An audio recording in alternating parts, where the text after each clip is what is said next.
Good morning. Good morning. Good morning, Dr. Cole. How good to see everyone. Good morning, Dr. Cole.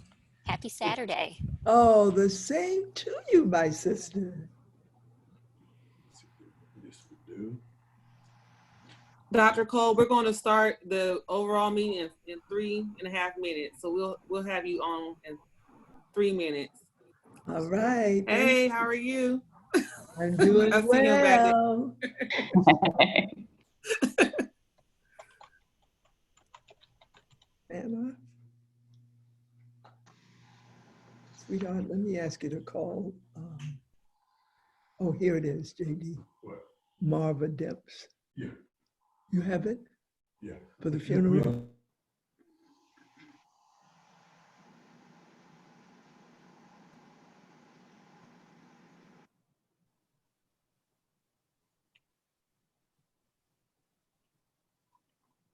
All right, sisters. So we have some sisters that were able to vote and some that ran into difficulties.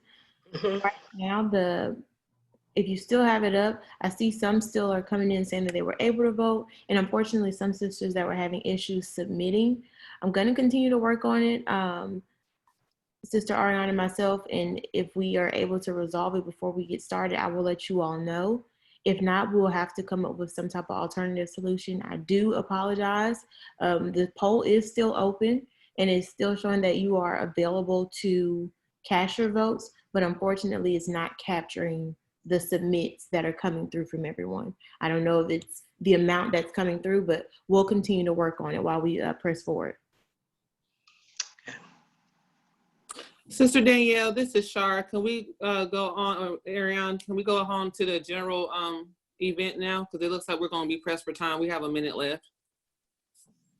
Absolutely. Madam President. Yes, ma'am. Madam President. Yes, Dr. Is Dodson. it any way they could, is it any way those who cannot can just put theirs in the chat because we can capture they vote from the chat? That's fine, but for the integrity of the confidentiality, I'm not sure everyone will be comfortable with that, but we can do that. Okay. And see Okay. Now, All right. sisters, if you go with that option, we do ask that you message the host privately. Please make sure that you do not put your responses in the entire group chat. It's for the anonymity. We want to make sure that you message the host privately. If you all have any questions, do that. Okay, let's do that then, Danielle and Dr. Dodson. That's okay with you all? Yes. Mm-hmm. Okay. Okay, we can go ahead and accept everyone else in the meeting so we can begin our open sessions, Danielle and Ariane. Sounds good. We'll take care of it. Thank you.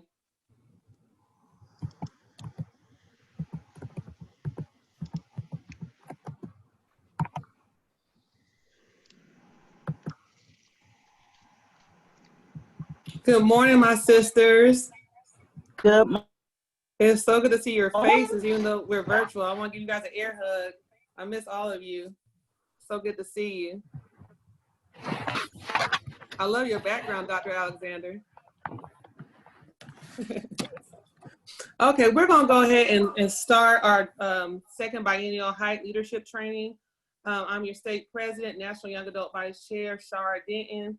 And I want to first welcome you all. Those of you that have not been to the height training before, I pray that you guys take away several great things that you can take back to your sections, and that this is an opportunity for you as a section member to apply some of that as well. So I want to first thank you all again. Originally, like I said before, the height leadership training was a way to provide a transitional plan for incoming section leaders. However, that has grown into much more. And so we now have expanded that height leadership training to all members of the state of Georgia of NCNW. This year, we have welcomed other sisters from other states. We have Florida represented, New York, a few other people. And I just want to thank you all for your time and your support in this initiative. At this time, I have the distinct honor of welcoming my mentor. Many of you guys all love her just as much as I do. Our national chair, Dr. Janetta B. Cole. is here to bring us greetings. And thank you again, Dr. Cole, for your time and being here with us today virtually.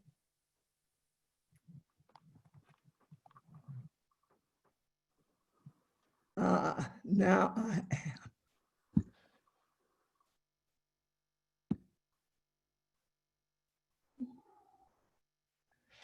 Good morning. Good morning to each of you, my dear, dear NCNW sisters. What a joy and what a privilege it is for us to come together. I do want to apologize for not being able to share this entire experience with you. I must be a part of a homegoing service for a very, very special friend. I want you to know that when my sister, yes, my mentee, Sharah Denton, asked that I join you this morning just to greet you, I said an immediate yes. Now, as each of you know, this is a leader certainly on the state level. She is NCNW's Georgia's state level sister president. But of course, she is also a member of the executive committee of the board of our beloved National Council of Negro Women. And in that capacity, Sharah's work is with young adult members of our organization, the treasured members that I call me one of the roots, so lovingly and respectfully call our wings. I want to offer very warm and very hearty congratulations to Sister President Sharah, to all of our NCNW colleagues who've organized such an impressive agenda for this state of Georgia Biennial Dorothy Height Leadership Training. When I looked over the program, I want to tell you, I was impressed. I was impressed by the completeness with which this very concept of leadership is being discussed. And what an impressive list of keynote presenters. Now, as the old folks who grew me up in Jacksonville, Florida, so many years ago, would say when they were impressed by something, or they were impressed by somebody, they wouldn't use words. They would say, mm.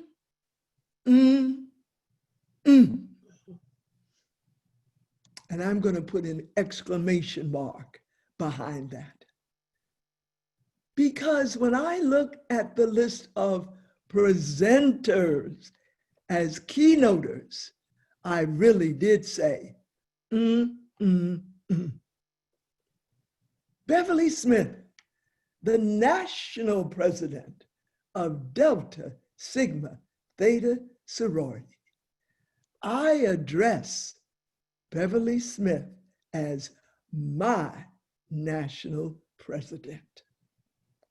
Tremelle Howard, South Atlantic Parliamentarian of Alpha Kappa Alpha Sorority. Charletta Wilson-Jacks, immediate past International Secretary, Alpha Kappa Alpha Sorority. And yes, Paulette Norvell Lewis, a member of the executive committee of NCNW's board and co-chair of NCNW's program committee. To each of you, my sisters, participating in this day of teaching and learning, thank you. Thank you for embracing the reality that whether you are a young leader or a seasoned one, leadership is a lifelong practice, and it offers us the exciting opportunity that we can get better and better and better at it. My national president, Beverly Smith, will speak in a moment or so about the characteristics of a successful leader. So I would not dare to try to address that topic.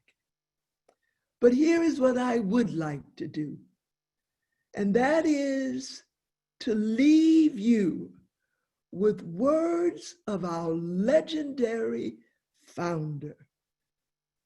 85 years ago, Dr. Mary McLeod Bethune founded our organization of organizations.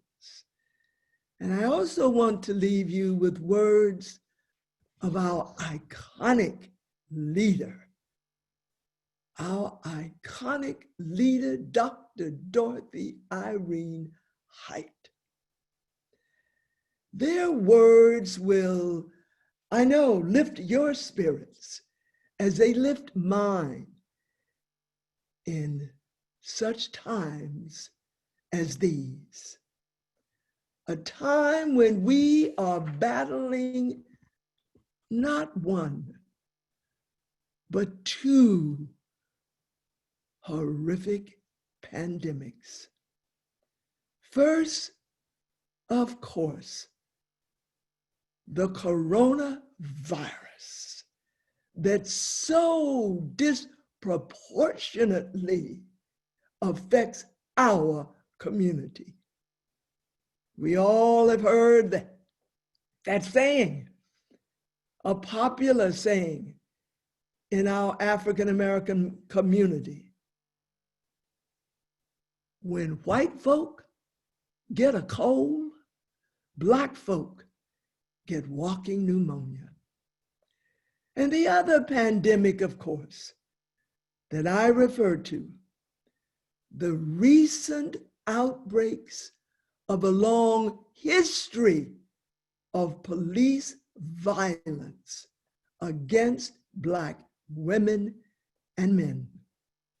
Violence that blatantly and cruelly expresses the systemic racism that has haunted our community for 401 years.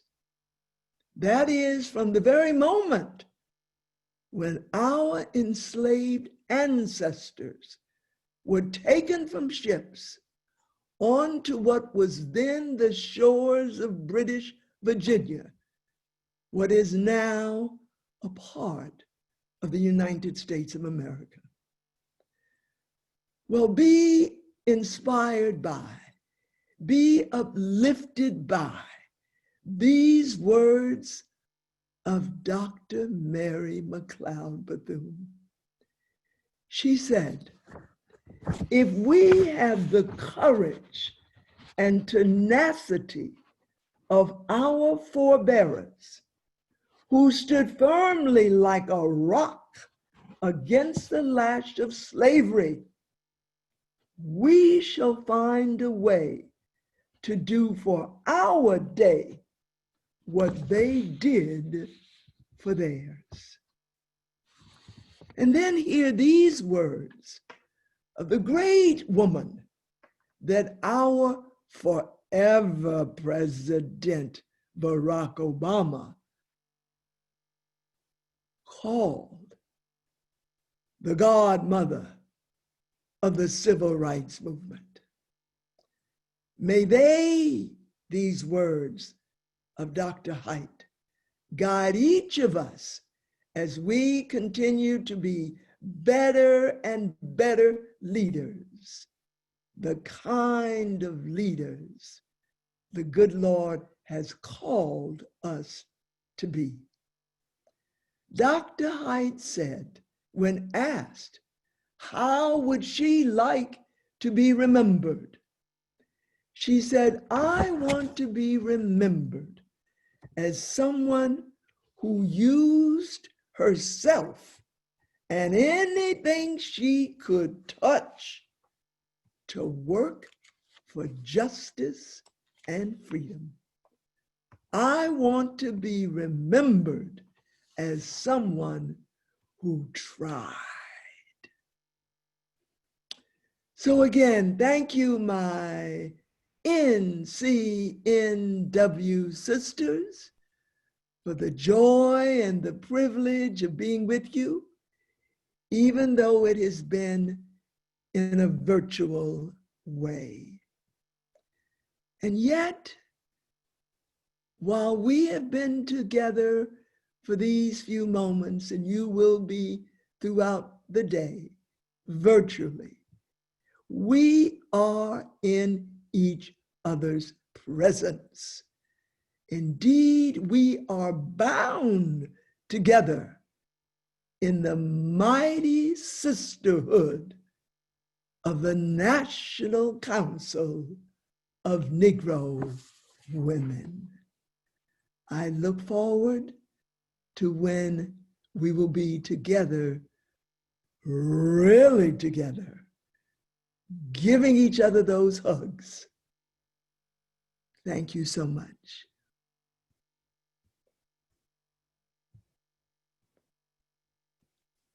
Thank you so much, Dr. Cole.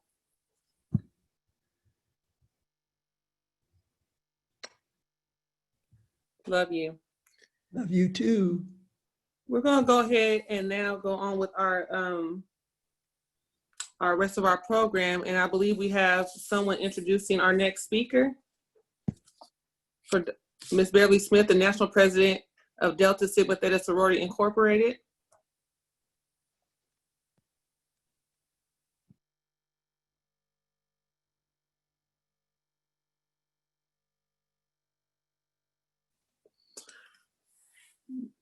Dr. Beverly Smith, are you there? I'll go ahead and introduce you. I'm here. I am here. Good morning. Good morning. It is so humbling and an honor to have you here with us today. As you all know, she is our national affiliate. She's the national president of Delta Sigma Theta Sorority Incorporated, which is our national affiliate. And we want to just welcome her with love and just thank her for what she's about to teach us. And just thank her for having the time to be a part of our Haidt leadership training. Thank you so much, Ms. Smith. You're very welcome. You ready for me? Yes, ma'am. Yes, ma'am. Okay. I'm trying to fix my microphone. I'm sorry. Yes, ma'am. You're fine. There's something about us women folk, those who look like we. The beauty, the boldness, the power rising. Now that is something else to see. We can't be bought. We can't be bossed. We're strong right to the core. And when we know just who we are, we can open any door. So good morning, my sisters. And I thank you for allowing me to be with you and for the invitation. Now, you know, I love NCNW. And when I got the message from your state president, Sharah Denton, I said yes right away. Dr. Haidt was a friend and a mentor of mine when we worked in Washington. When I was there back in the 80s, our offices were in the same building. And so we saw each other quite often. She was incredible and determined to make sure that we were all successful. I can remember I was there, I was executive director for Delta Sigma Theta at the time. And I can remember one morning she called at 4:30 a.m. And of course I answered the phone, said, Dr. Haidt calling. I said, yes, Dr. Haidt. She said, well, I have an idea. She had this idea of a program she wanted to put on, and where she wanted to put it, and she wanted to get the room set and so on. I said, okay, great. I said, when do you want me to start working on it? And she just said, well, now. So she wasted no time. You never said no to Dorothy Irene Height. Just an incredible force to reckon with, and one who I truly, truly, dearly love and truly miss. And since you have such powerhouse women like Ingrid Saunders Jones, who is your immediate past chair of NCNW, and the Janetta B. Cole, who now leads this coalitions of women's organizations following in Dr. Height's footsteps, there is no way to possibly say no to be with you this morning. Now, a bit later, I'm going to go back to that poem that I wrote that I started with. But right now, my assignment today is to share some lessons in leadership based on my own experiences. I'll also at the end share some books that you could read, and some that I have shared with my team in terms of leading. Now, I'm not going to bore you with all that I could say about leadership, and we only have a very short period of time. So I want to kind of narrow this down to 3 things that I think are essential to being an effective leader. Now, you don't have a PowerPoint, but I told Sharah that I would share my notes afterwards. It has been extremely busy. I did not have the time to put one together. And unfortunately, I had a session before this one, and I have a 10-hour session that's after this one. So just bear with me as I kind of walk through those things that I think are important to being an effective leader. I think it narrows down in my mind to 3 things: being credible, being principled, and being centered. So let me explain what I mean by being credible by telling you a short story. And I will share, as a leader, I find storytelling is also a useful way of making a point because they tend to be relatable. So I'm going to tell you a little story about Cousin Joan, my husband's first cousin, and what happened when I first got a chance to have her come to an event where I was speaking. So, you know, the family's, it's a big family, it's a good family. I was in DC. I was speaking to a major event in Washington at the time, and all of my husband's cousins decided that they were going to come and join us for me speaking. So, you know, they're all very supportive.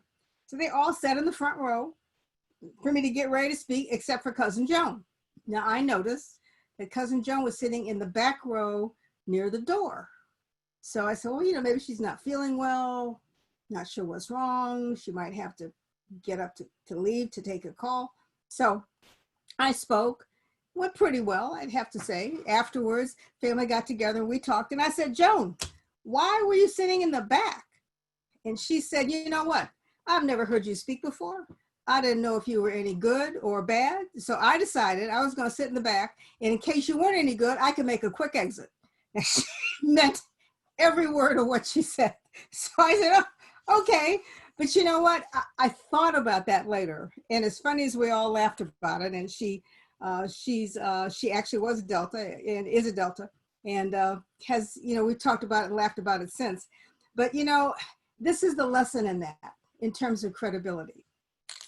People may show up in your meetings and in your sections, but in their mind mentally, even though they're sitting in that front row or sitting in front of you, their minds are in the back row because they are waiting to see what kind of a leader you're going to be before they decided to join in to support you as a leader.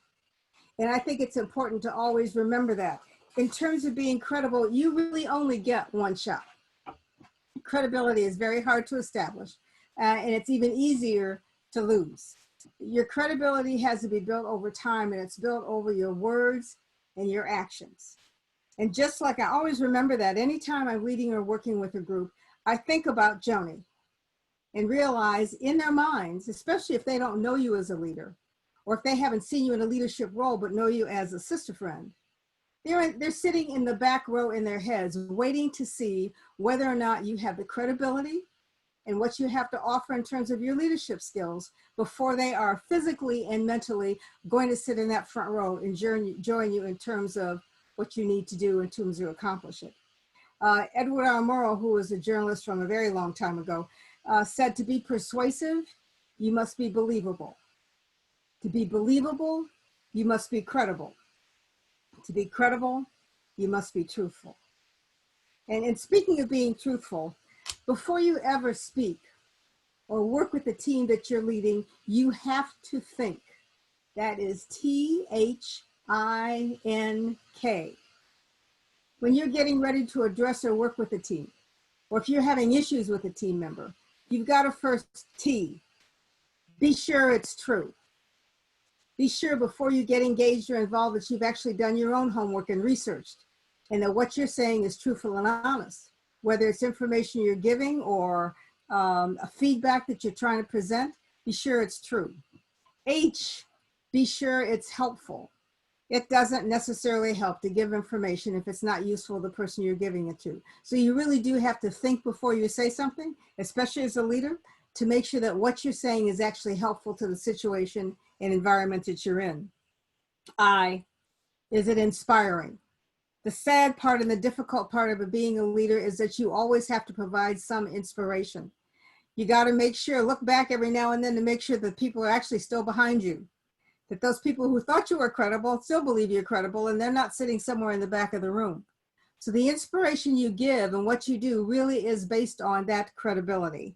N, is it necessary? How many times do you spend times in meeting when what you're doing, what you're talking about really wasn't necessary?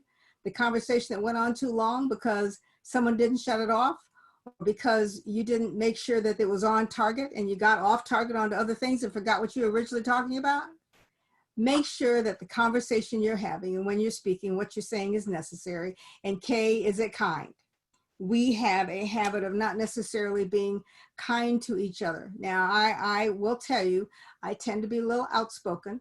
I tend to say what's on my mind to get it over with. That way, nobody has to guess. So the one thing I will say when I talk and work with folks is I will tell them right where I'm at and how I feel about it, not in a negative way, but to make sure there's an understanding and so we can have a discussion and a dialogue on it. I believe in dialogue, I'm going to share some books with you later, that actually is conflict resolution oriented. If in fact there is an idea that's on the table, and it maybe isn't the strongest idea, the person who thinks it might not be really has a right and a responsibility to speak up. You have, and we'll talk later about the fact that you want everybody who agrees with you on your team. But when you give feedback and speak to them, make sure that it is with kindness. And if it's a tough conversation, end it on a note where you all have come together. And even if you agree to disagree, that's okay.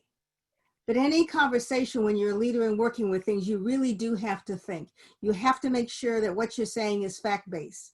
You have to make sure it's helpful to those you're talking to. You got to throw a little bit of inspiration in there to make people feel good about what they're doing and continue on with it. You got to make sure that conversation is necessary and that you're not wasting their time or your time, and that you try to be kind, that you try to have a little bit of joy in the conversation and the meetings that you have. You know, a sense of humor goes a long way. And adding that to any discussions and conversations you have, so that even if they're difficult, they end a little bit light and that you're comfortable with each other when you leave is extremely important. Leaders want to be respected, but that respect is earned and based on the respect that you give others. Aretha Franklin said it best when she says in her song, "What you want, I got. What you need, you know I got it. All I'm asking for is a little respect." In order to be a leader who is a leader who's successful and credible, you have to be able to have the respect of those you're talking to and working with. But if you do not respect them for what they bring to the table, then that's going to be an issue for you. Being respectful does not mean being the best friend with your team members. As a matter of fact, sometimes that makes it very tough. But being respectful means openly valuing each of the individual team members you bring to the table and being trustworthy. You know, that brings up another point when we talk about credibility and where we are. You really have to make sure that you know the people you're working with more than on the surface. People's buttons are pushed by different things. And it's important to know what makes them function and what they can get excited about, and make sure that they're involved and engaged in what they're doing. So it's making sure that you know who you are and who the individuals are that you're bringing to the table, and that you're being trustworthy. There's a quote in a book called Killing Giants by Stephen Denny. He says, "Trust is built on credibility. Credibility comes from acting on others' interests before your own. Looking out to make sure you're looking out for the best interests of your section, your chapter, the organization, and that you're looking out for their best interests rather than yours. That trust factor is really key. That trust factor brings us to another characteristic of an effective leader, and that's being principled, ethical, moral, having integrity, holding all of your team members to the same standard. You know, never forget that the team and your followers will do as you do and not as you say do. You know, it's the same as it is with our children. They act out the way they see us act. It's the same as you are a role model when a leader. And so making sure that your behavior and how you handle situations is above board is really important. The fact that you have to remain principled, have to be a person of integrity, gives you that respect, adds to that credibility, as I mentioned before, and is extremely important. You can't play favorites in assignments or give praise to one person a few times too often. You know, that'll hurt your team. If you take a shortcut and you know that shortcut is not right, but just to get the job done and get it done quickly, your team will also believe that's okay. Never compromise your personal values for the values of others if they are not in line with yours. There are times when you'll have to stand up for what you believe in, even if it means standing alone. That's the tough part, but that's the role of being a leader and being someone who is principled. You know, I can tell you, my husband and I own a company in addition to other things that we do, but we have a consulting firm that we have. And I know I personally have declined clients or partners because their values did not match ours. Now, that might have been a temporary setback in terms of financials, but I will say that might have been there in the short term, but it was a long-term gain. So, you know, I want to give you an example of that. We had when I first started in the business with my husband, our company is about actually 30 years old at this point. But we had a business partner. I had a business partner. I was partnering with a guy on a project for a company. And we got ready to do the billing, and he wanted to charge them for the ink and the computer, the paper we use, you know, and I said, you know what, I just don't think that's right. It comes with the territory. We're charging an hourly rate. They pay us to do the work we're doing. I think if we nickel and dime this customer to death, we're going to regret that in the end. I don't see doing that. It does not fit with the value set that I have. We decided to part ways. The approach he used in terms of how he handled what he did for a client were different than mine. We talked a little further about the things that he wanted to in terms of how he handled the client. I just could not get comfortable with that. So we parted ways. We did the project. I let him bill for part of his part. We billed for some things for ours, but I wasn't aware that the client, when they looked at what they were doing and they looked at the billing they got and saw the things on there, in addition to the hourly rate, that they were a little concerned also. They did not use him again. But I will tell you that company called me back and said, we really were impressed with the work you did, how you handled yourself. We really would like you to come on and be a consultant and work with us many more times. We did. That client gave us other clients. But it was a set of values and principles that we used in what we did that made a difference. I've never seen that guy again. I'm sure his business went fine, but we weren't a fit. We were not a match in terms of principles.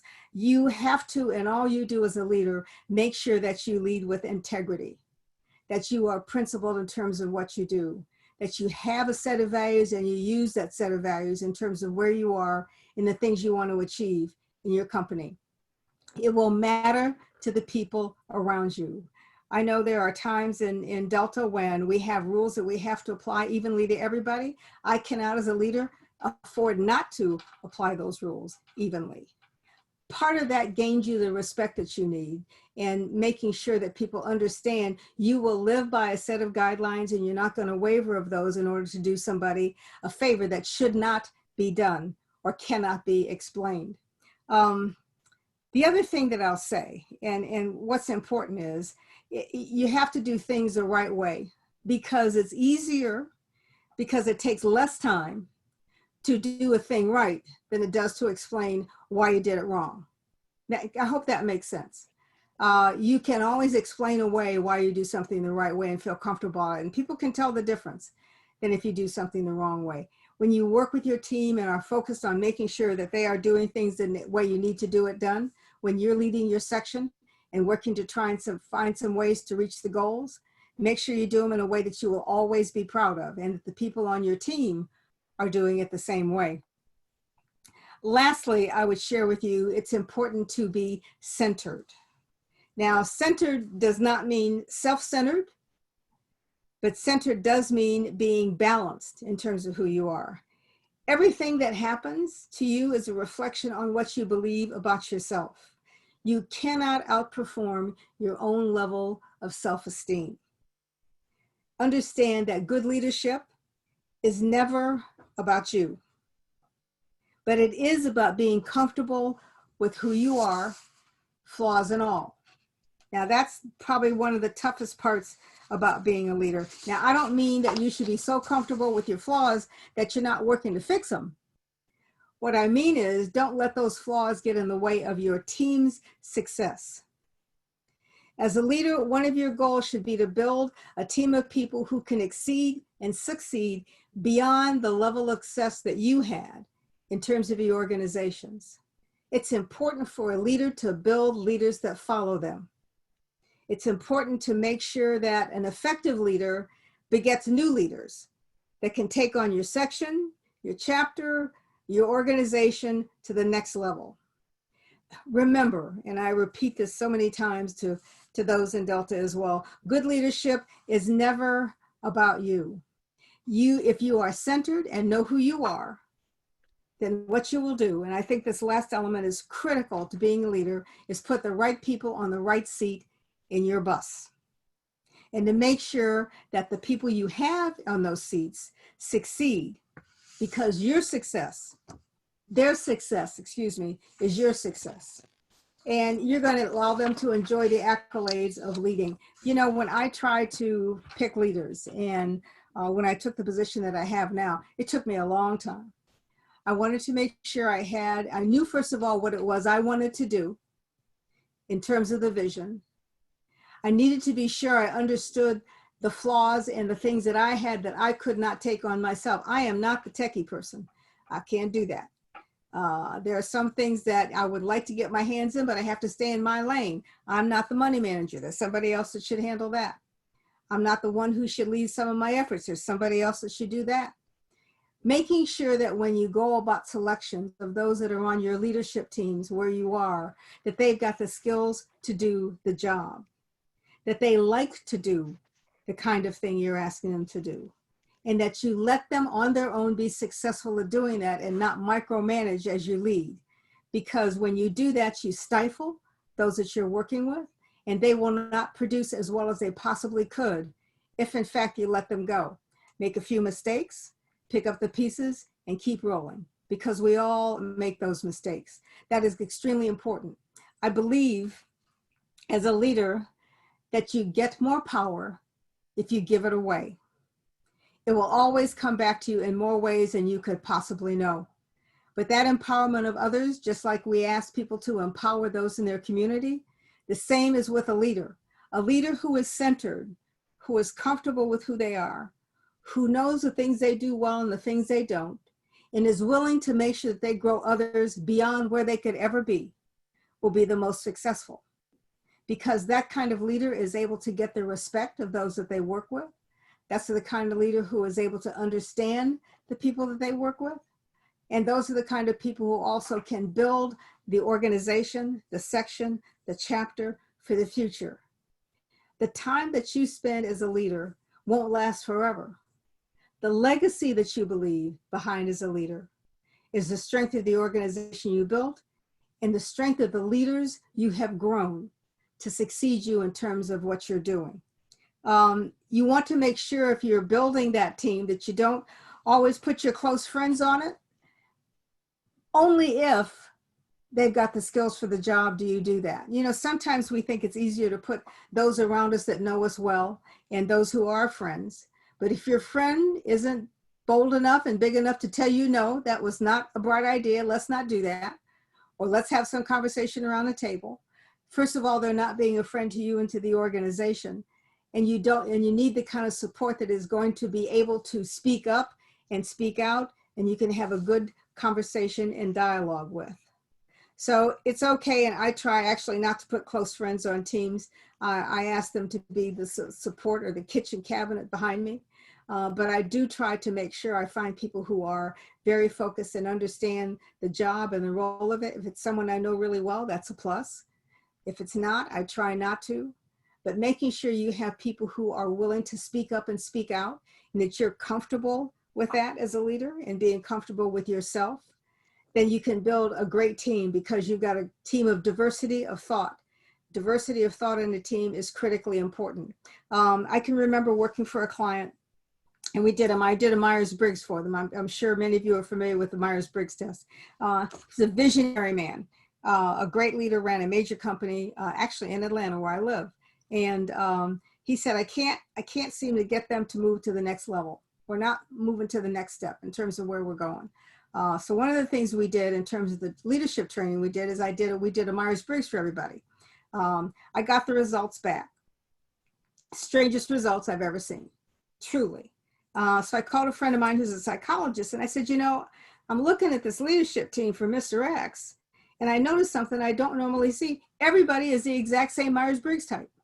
He kept hiring himself over and over again, but he couldn't figure out why the organization wasn't moving up to the next level. So when I met him, I said, well, you're hiring you, and as great as you are with what you're doing, you will never be able to move to that next level unless you have some diversity of thought in terms of what you're doing, unless there's someone there who can come up with more innovations and new ideas that you never would have thought of, and that you're willing to accept those ideas and maybe give in and not focus on that individual idea or that thought that you had, and be willing to say, what, maybe somebody has a better idea that can move us to the next level. So we asked him and worked with him to try and diversify the leadership he had. But he unconsciously did that. He was one who thought that the skills he had were the strength of the organization, and they were. But by putting people on the team who were all just like him, he was unable to grow the organization to the next level in terms of where it needed to go. The other most important thing I will tell you about being centered, and this is a critical issue in terms of being centered, and that is making sure that you are taking care of yourself. We tend not to do that as Black women. We tend not to do that as women. But that balance also includes making sure that you are balancing who you are and what you do.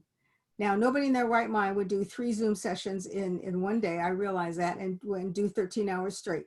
So this is one of these where don't do as I do, but do as I say do, because that would be really important right now. I am probably the worst at that, I have to admit. I probably do too many things in a day's period of time. I try to focus on taking care of myself and taking a break. I attempted to take a little staycation last week and failed miserably. I will have to admit, I'm really not too good at that. I tried, but it lasted about a day before I was doing some things that I shouldn't have done. But it really is important to sometimes take a stop and a break. You want to make sure that you're taking care of yourself so that you can take care of others. There is a saying that I believe is truly important, and that is, if you don't take care of your body, where will you live? And that's a true statement, because if you don't, there is no place for you to go, and you will be useless to anybody that tries to work with you. Part of that being centered and not thinking that, in fact, it's all about you is in making sure that you are doing what you need to do to take care of yourself as well. Because if you're not so wrapped up in what you're doing and giving yourself some break time, the creativity that you need to do the job you need to do can come back into play. And that's important. So, the other thing I tell leaders in terms of being centered and balanced is, if you get so wrapped up in NCNW and it is your life, when you're finished with your terms, or when you get ready to move on out of that leadership position and turn around, you want to make sure that those who meant something to you, be it a spouse, children, a dog, whoever it is still there. It's like a leader turning around to make sure the people that are supposed to be following you are actually following you. If you are so wrapped up in what you're doing and put all of your energies into that, when that is over and life changes happen, when you turn around to look to go back to those who were your support system, make sure your support system is still around and available to you.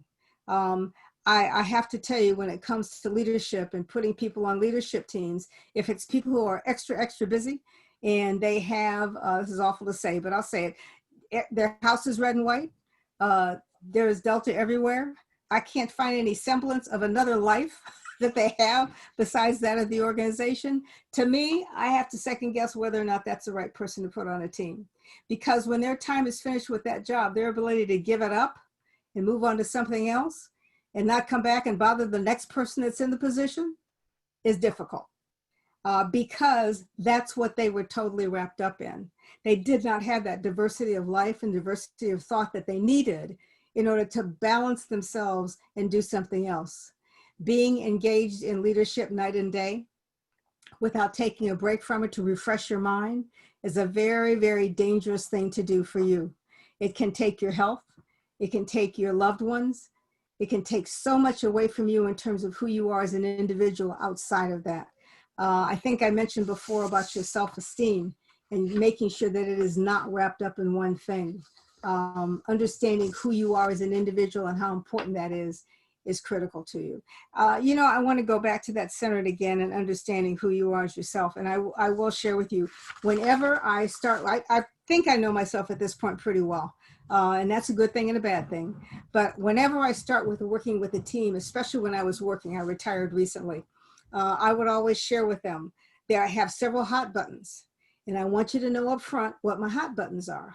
I have a real issue if someone takes credit for somebody else's work. I don't have any patience, tolerance for that at all. I absolutely do not. If you do not give the credit where credit is due and take credit for somebody else, then to me, there's a credibility issue there and a principle issue there. And so I try and share that ahead of time. If when I was working, I would tell my team, if you come to my office and you got an issue and the door is closed and you hear classical music playing very loudly, do not open the door. That means I'm having a bad day. So I want to give you warning ahead of time. I'm trying to get myself out of it. I'm trying to make sure I don't impose my bad day on you. And so I have skills where I just try to get away from it for a minute, shut that door. And if the music is loud, especially if it's classical music, you need just back away from the door, as they say. So it's very rare that I've had anybody actually open it, because if they do that once, they probably don't do it again. I'm not a morning person. I don't make good decisions early in the morning. So I would tell my team, you know, if you've got something really serious you want to ask me, try not to ask me before 9 o'clock, because you got to make sure that I'm awake, and later I won't say, did I ever say that? Really? Are you sure I said that? Because sometimes that happens. Those are, and you know, and you can tell them with humor, but you can also make sure people seriously understand your side of you and what those hot buttons are that really would set you off, or those things that one of my 7 least favorite words, and I know everybody in Delta Sigma Theta knows this, whenever, and at work, I guess they all know it. If I ask you why we do something and you say because we've always done it that way, that's like, really? That means you don't know why we do it, or there is a reason why we don't do it, but you're not clear on it. And maybe we shouldn't do it anymore, because I do believe that you have to refresh yourself and change things and make sure that what you do in NCNW must stay relevant to today. If it doesn't, the organization will tend to die out, and we don't want that. But the kinds of leaders you've had along the way would never let that happen. But relevancy is extremely important. That's part of being credible. An organization cannot be credible if it's not addressing today's issues in terms of where they are. And so those 7 faded words, because we've always done it that way, is never a sufficient answer to give. And so I share that up front. So those are a few of the things as a leader, I try to make sure that the teams I work with are aware, are concerns for me, are hot buttons for me, are things personally that you need to be aware of. They know that I have, you know, a husband. Matter of fact, our anniversary was yesterday, 49 years yesterday. And that means, by the way, 49 years of living with a practical joker. And that has been a very, made for a very interesting life, but that's beside the point. 2 children and 5 grandchildren, and that they are very important to me. And the family is very important to me, and the family of my people that I work with that are on my team is very important. There is no greater priority than making sure you take care of yourself and your family. And a good leader who is credible, who is principled, who understands that you have to be centered, understands that those needs that individuals have are most important if they're going to get the job done effectively for you. Those really are the points I had, and I didn't want to go too long in this because I did want to see if there were any questions, but I wanted to make sure there was an understanding of those basic things. There are many other skills, and we could go on for another hour or two in terms of how to manage and the things that you need to do in terms of working with individuals and leadership, regardless of where you're leading. I can remember, and as I said, in our business, we have dealt with leaders, and I work with nonprofit leaders. I work with obviously organizational leaders and company leaders, and I also work with church leaders. And I will share with you in terms of working with leaders, working with pastors and churches and trying to help them discover how to grow the churches or to reach their being a shepherd for people is a tough nut to crack. Sometimes it makes you want to lose your religion because, you know, church people are like everybody else, right? They're no different. But I can remember telling a pastor one time, in terms of relevancy, some things he needed to change. And I said, you know, Reverend Johns, you really need to try and focus on this. And he said to me, Sister Smith, I tried that once in 1996 and it did not work. And so I said back to him, listen to what you're saying. You tried it in 1996. That doesn't mean it's relevant to today. If you want to reach your congregation, in this case, it was women in the pulpit, which was an interesting point because I asked, you don't want women in the pulpit, but you would ask a woman to be your coach for leadership. I'm not sure I understand that. But anyway, it's a whole nother story. Making sure that you're relevant in terms of what you're doing is different. But what I wanted to say in terms of leadership, it is no different regardless of what type of organization it's in.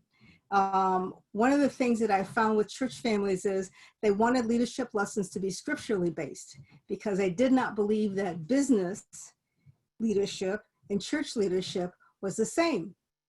And so what I did was all the leadership training classes I had, I took them and I found the scriptural base for every last principle of leadership that I used. And so when I taught the very same class or did the same sessions with church leaders, I basically went to scripture, which was the same thing I was teaching to others, except I found the scriptural base for it. Nothing has changed in 2,000 years regarding leadership skills. And whether you do it in a class or whether you do it through scripture, the principles of good leadership, the basic core of making sure you're leading, follows the same principles that have been used for years and years and years. So when we talk about leadership in women, based on the principles that we just discussed, there is something about us women folk, those who look like us. The beauty, the boldness, the power rising is something else to see. We can't be bought, and you cannot. You cannot bend your principles and lose your credibility. We can't be bossed. You have to, in fact, make sure that you are centered and know who you are in terms of being a leader. We're strong right to the core because making sure you're leading partially with the guts you have, with the sense you have, with the principles and value you had is important. And when we know who we are, and that's part of that understanding yourself as a leader and who you are, my sisters, we can open any door. I'm going to stop right there because I will take a couple questions for you. I kept it simple and basic because I just wanted to get, in a short period of time, some basic principles in for you and see what else that you may have on your mind. I do want to, before I close though, I mentioned that I would share a few books with you that I've used on leadership. The author for these is Patrick Lencioni. That's L as in Larry, E, N as in Nancy, C as in cat, I-O-N-I. He has done several books. His books are very easy reads. They are stories. He is a storyteller when he talks about it. The 5 dysfunctions of a team is one that is very popular, that works quite well. But he has 2 others that I think, especially for leaders, are very good. That first one was the 5 dysfunctions of a team, but the 5 temptations of a CEO is another good book that he has. The Obsessions of an Extraordinary Executive is one that I use a lot. The Obsessions of an Extraordinary Executive. And what he talks about in those books is he tells stories, really, is kind of focused the same way. There are some elements of, and he talks about elements of an organization, but I find that to be true with elements of your section, of your chapter, of the team that you're leading, in terms of making sure it's a comfortable environment where people feel comfortable debating without repercussion. And I use that at work a lot. Because when I led the GED testing program for the state of Georgia, I had a very diverse team. I had no clue when I walked in there what I was getting into or what I was doing.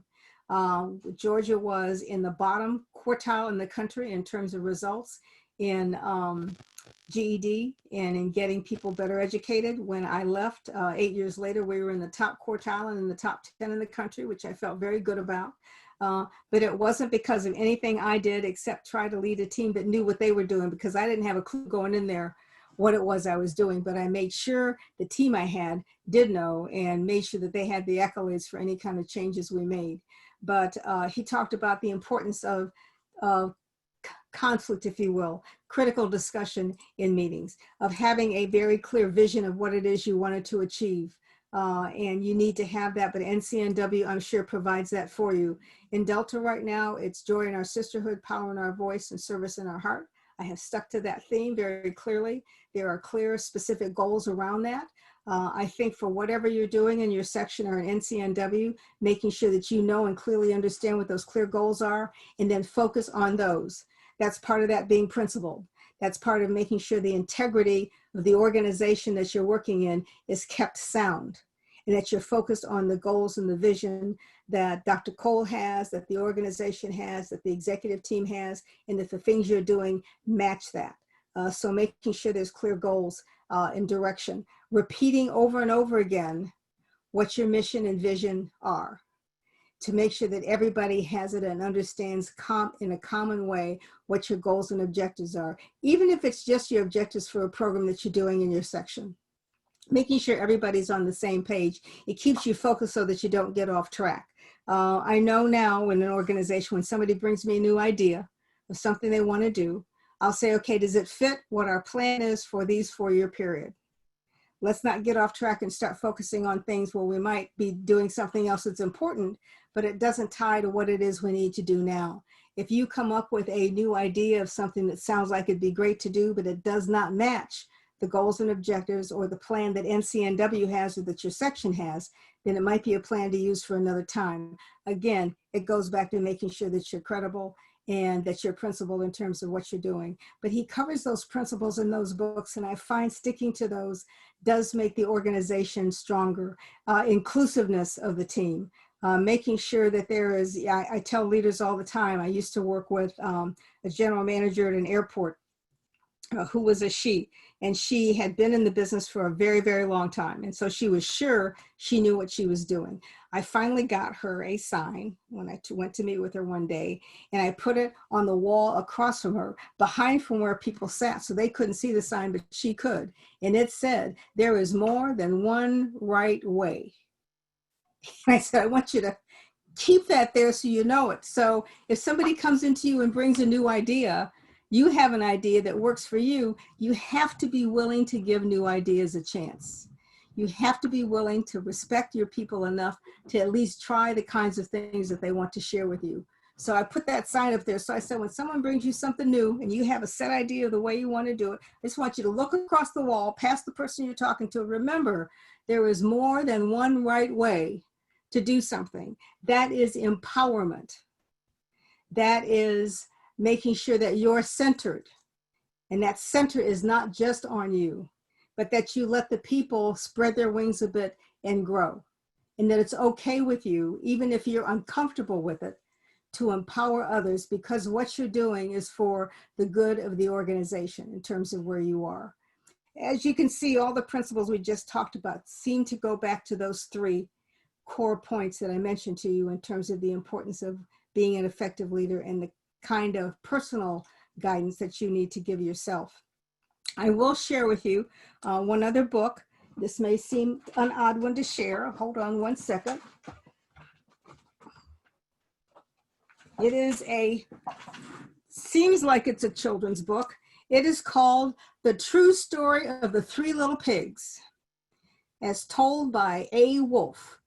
It's actually told by a man named John, I can't pronounce this last name, Zeska, ScieskA. And I'll send these to Sharah so that she has them for you. This is, and it literally is, and this book's been around a long time. I got this a couple of years ago, and this is the 25th anniversary edition. So it's the story of the 3 little pigs. And you're going to wonder, why on earth would I ever use that? But it's told from the wolf's perspectives. And he tells what really happened and how mean those pigs were to him. Okay, so he goes through this story and tells the whole story. It's a great book too. I don't think it's actually for kids. I don't believe. But anyway, he tells it for his story. So, you know, I use this in training sometimes because we'll go through it and read it. And especially some men will look at me like I have lost my mind. But it goes to explain there's always more than one side of the story. You have to make sure if you're trying to resolve conflict among your team members and individuals that you hear both sides of the story. You are best off hearing it with both of them in the room, because, you know, if you hear it from one person, you're going to get their side. You hear it from another, you get their side. You will never be able to resolve an issue in terms of conflict unless you get them all together in the same room, because then they have to face each other with the truth. So the wolf is telling his side of what happens. Very interesting in terms of what he says happened during that time. But it's another version, another side of what happens. And when I'm trying to deal with conflict resolution many times, I'll use this book and we'll say, you know, let's talk about it. Let's have a fairy tale story for a minute. So you may find something different in it. I have no idea how I even found this book. I think I was looking for a book for one of my grandchildren and picked this up and read it and realized it was more about training and developing leaders. Now, the sad part is that that's where my mind goes when I'm reading stories to my grandchildren, which is not a good thing. So keep that in mind. Your mind should be on work when you're trying to teach the kids, right? But that's important. And I will share with you, along with that, one more tale, and I think I'm done because I got to go because my time is up. So I won't share that tale. We'll save it for another day. Thank you for your time. I hope you all grow to be, and I know you are, credible, principled, and centered leaders. I appreciate being with you today. Sharah, I'm turning it back over to you. And thank you again for inviting me and for having me here. Thank you, Ms. Smith. What a wonderful, wonderful presentation. Thank you so much. Wonderful. Thank you. Thank you. For Have your a great time. day. You Take too. care. Bye-bye. Ladies, I have a small announcement real quick before we go on with the program. If you have not registered for a particular room in the breakout session, our tech team will put you in one. So it'll be random selection. So please let them know if you want a particular room if you did not register for one. Also, I want to recognize our immediate past national chair of the National Council of Negro Women, Ingrid Saunders Jones. I saw her on here, and I just want to tell her hello and thank her for joining us today. At this time, I'll let Cherie take over from here for the next part of the program.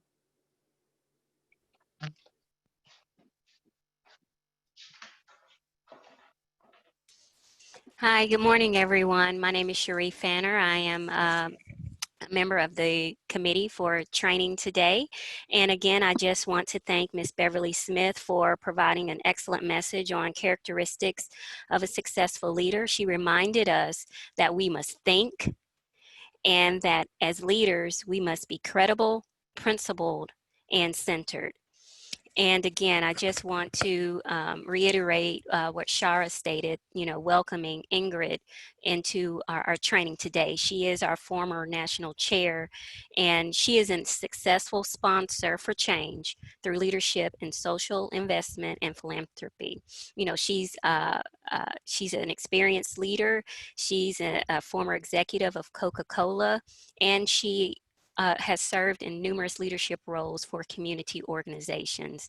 So again, I want to thank everyone for being here today, and in addition to welcoming Ingrid. And so now, let's see, we are running right on time.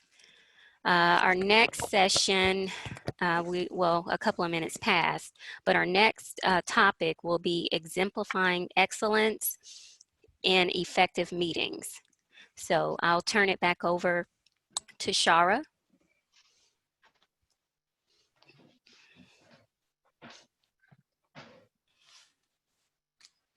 Okay, we're going to start with our next presenter, Ms. Tremelle Howard, Esquire, who will be talking about exemplifying excellence in effective meetings. She is the Regional Parliamentarian of Alpha Kappa Alpha Sorority Incorporated. Ms. Tremelle, are you on? I'm sorry, I can't see anybody right now. Can you hear me? Yes, ma'am. Thank you so much for being here today and for your participation and support. No, thank you for having me. I have a PowerPoint. Will that be shared? Yes, I'll be sharing your PowerPoint. Okay, well, while we're doing that, to Sharah Denton, President of NCNW, Georgia State Coalition, to our fearless and dynamic leader, Dr. Jonetta Cole, National Chair and President of the National Council of Negro Women, and to you, current and future leaders of NCNW sections across the country, good morning. I am Tremelle Howard, and I bring you greetings from my regional director, Carolyn G. Randolph. She is the South Atlantic Regional Director of Alpha Kappa Alpha Sorority Incorporated, where I have the pleasure of serving as her parliamentarian. And we serve the areas of Florida, South Carolina, and the great state of Georgia. It is an honor to present this morning at the Dorothy Height Leadership Training Institute. As leaders managing effective meetings, we all know that it is a serious matter. And as we wait for the PowerPoint to be shared, I think we can all just reflect on President Smith's comments this morning. They were very enriching and encouraging as leaders, and I know I appreciate all that she said this morning and have some work to do, and I'm excited to go run and get some of those resources that she presented to us. Do we have the, okay, here we go.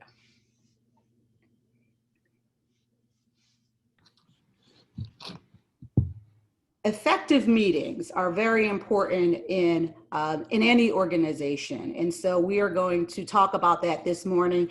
And we hope that you will leave feeling more equipped to manage your meetings, or as a member that you are in your meetings and having very good, effective meetings and being prepared. Can we go on to the next slide?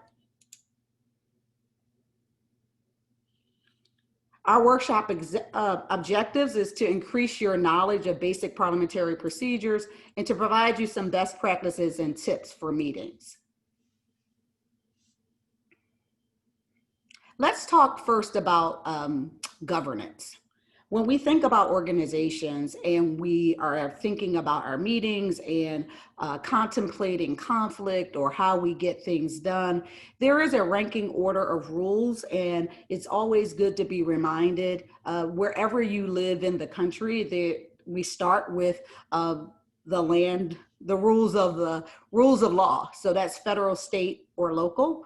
So wherever you are, so if you're in Georgia, if you're in Florida, if you're in Ohio, think about your state as well as your local, your city, as well as the federal rules. Then it's the corporate charter of the NCNW. We have rules as it relates to the organization, the constitution and bylaws, and then the section bylaws that we have, as well as any special rules that we may be following, in addition to Robert Rules of Order. So if you if you are a leader or aspiring to be a leader, I'm holding up Robert's Rules of Order right now. This is the 11th edition. I believe a new edition is on its way, but this is a very good tool to have as you manage your meetings. Next slide.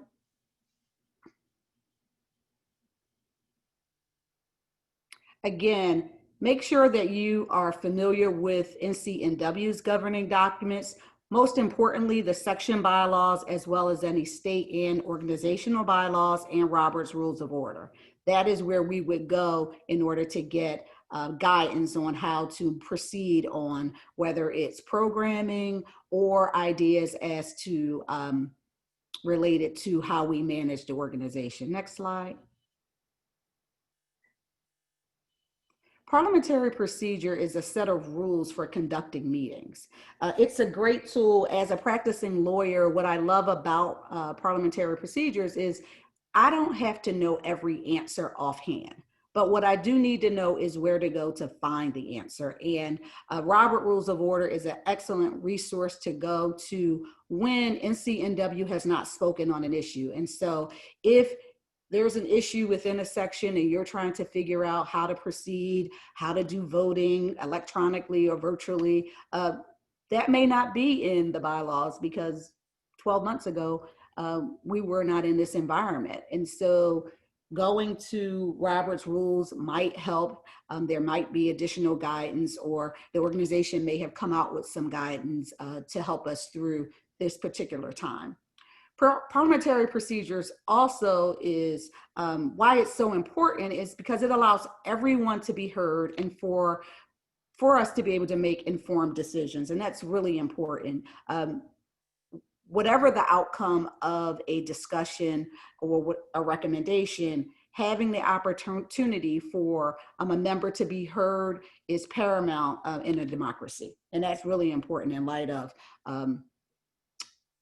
what's going on in our country right now. Sometimes it doesn't seem as if we're living in a democracy, but parliamentary procedure, we are still in a democracy. And so those of us who want to be heard and want to speak at a meeting should be allowed to do so. Next slide. The value in parliamentary procedure and in having that effective meeting is meetings are conducted in an orderly manner. There's a flow to a meeting. It ensures fairness and continuity in making decisions. As members, knowing that we have bylaws, knowing that we have national bylaws, and that we are also relying on Robert's rules to guide us in making decisions or helping us get through a problem, that gives everyone fair notice as to what the rules are.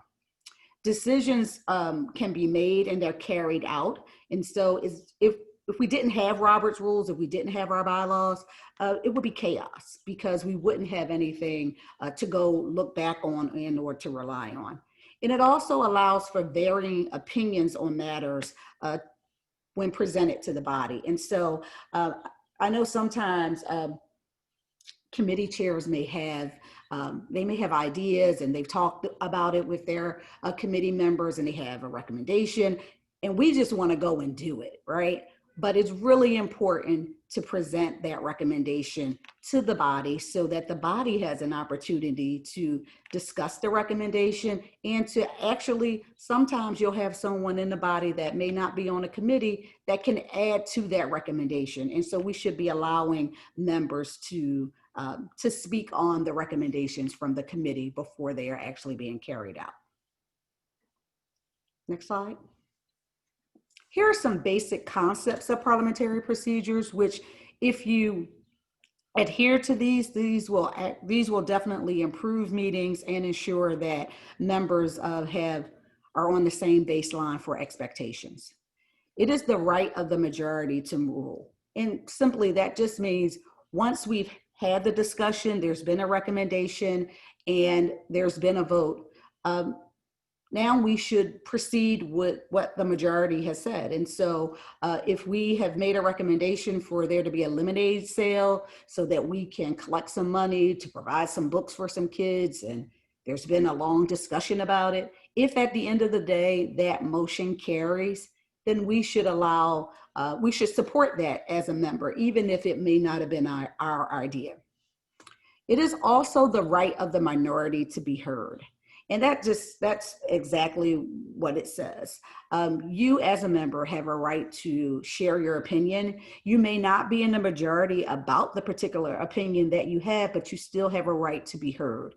And again, sometimes those minority opinions will help to inform a download after an activity. You know, maybe someone thought, hey, I don't know if this is a good time for us to have a fundraiser given the global pandemic, but it passes anyway, and we have it, and then we're not as successful. And then when we do the download, right, we start thinking about, oh, you know, Member Jones actually brought that up, but she didn't have enough support, and so the motion failed. But it sometimes will help inform us for the next time. And so if you have a recommendation, don't be afraid of sort of the varying views. That helps us to make better decisions. Another basic concept of parliamentary procedure is the right of the absent member must be protected. And when I say this, what we're talking about is, as a member, there are expectations, right?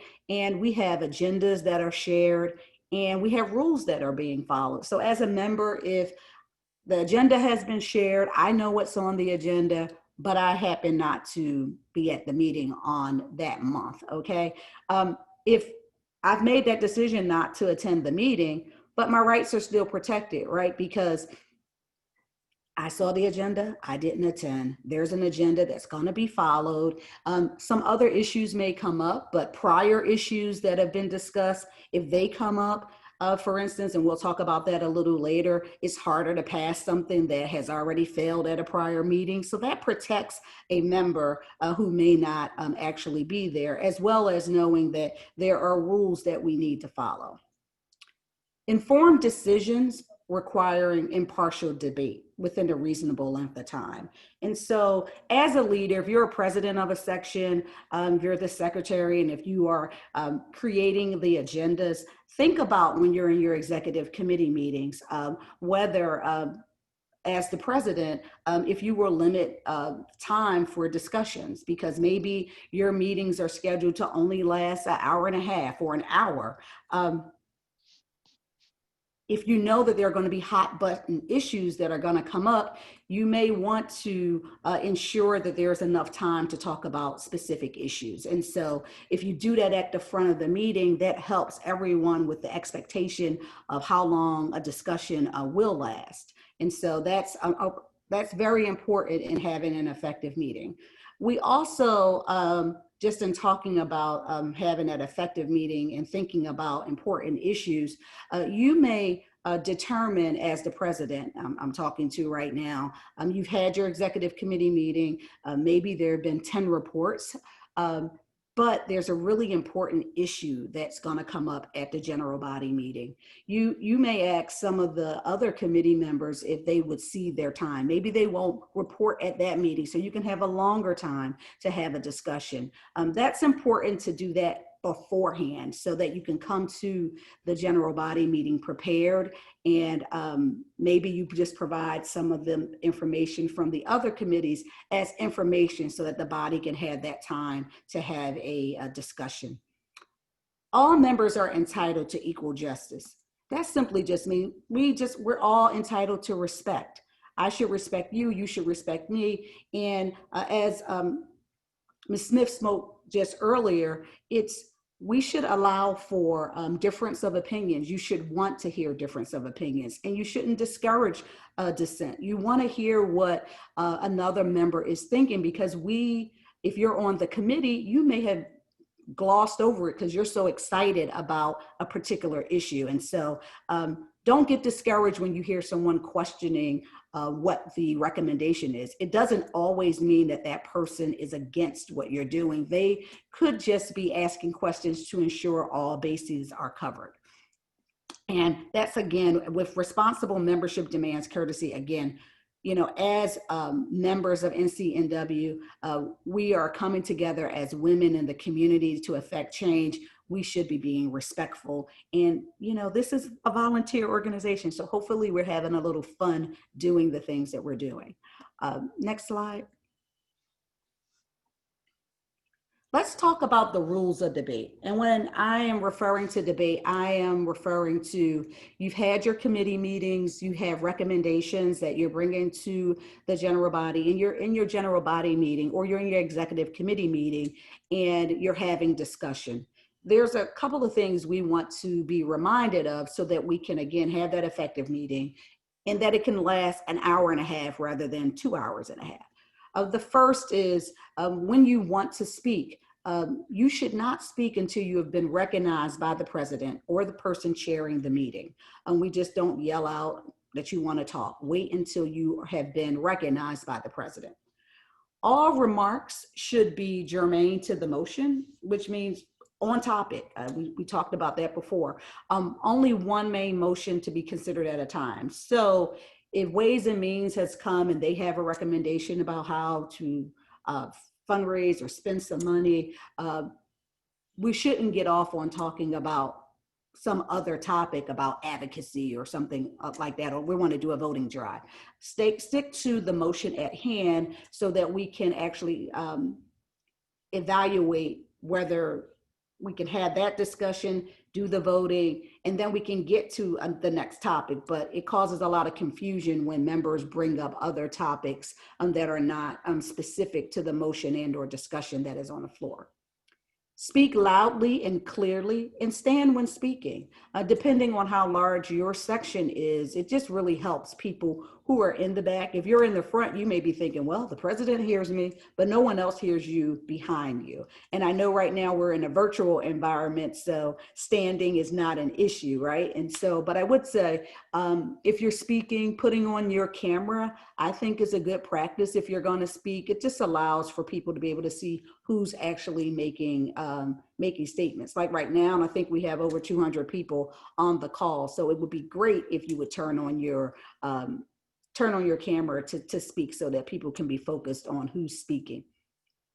Verbal attacks of a personal nature are not and should not be permitted. Again, as I mentioned, this is a volunteer organization, and we're working to help impact the community.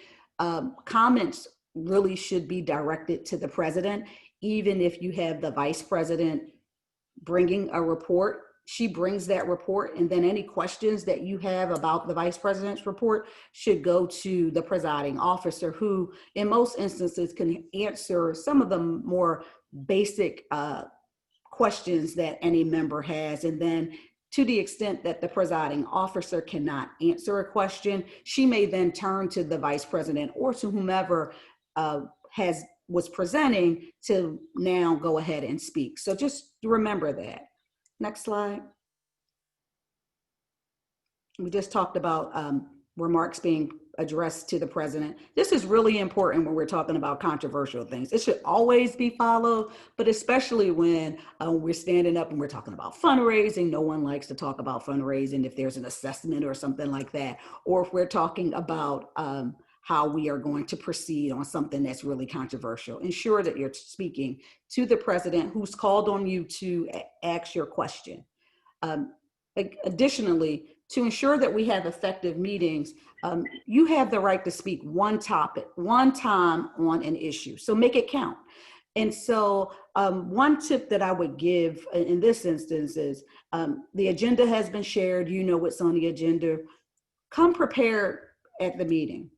Write down what you'd like to say. If you have a recommendation based on what you know that's going to be on the agenda, writing down your motion and practicing it. I know it may sound a little silly, but sometimes we do have members who are not comfortable speaking in front of people, or they get nervous, or we get nervous just about the mechanics of a motion, which we'll talk about in a few. But writing out what you have to say, even if it's just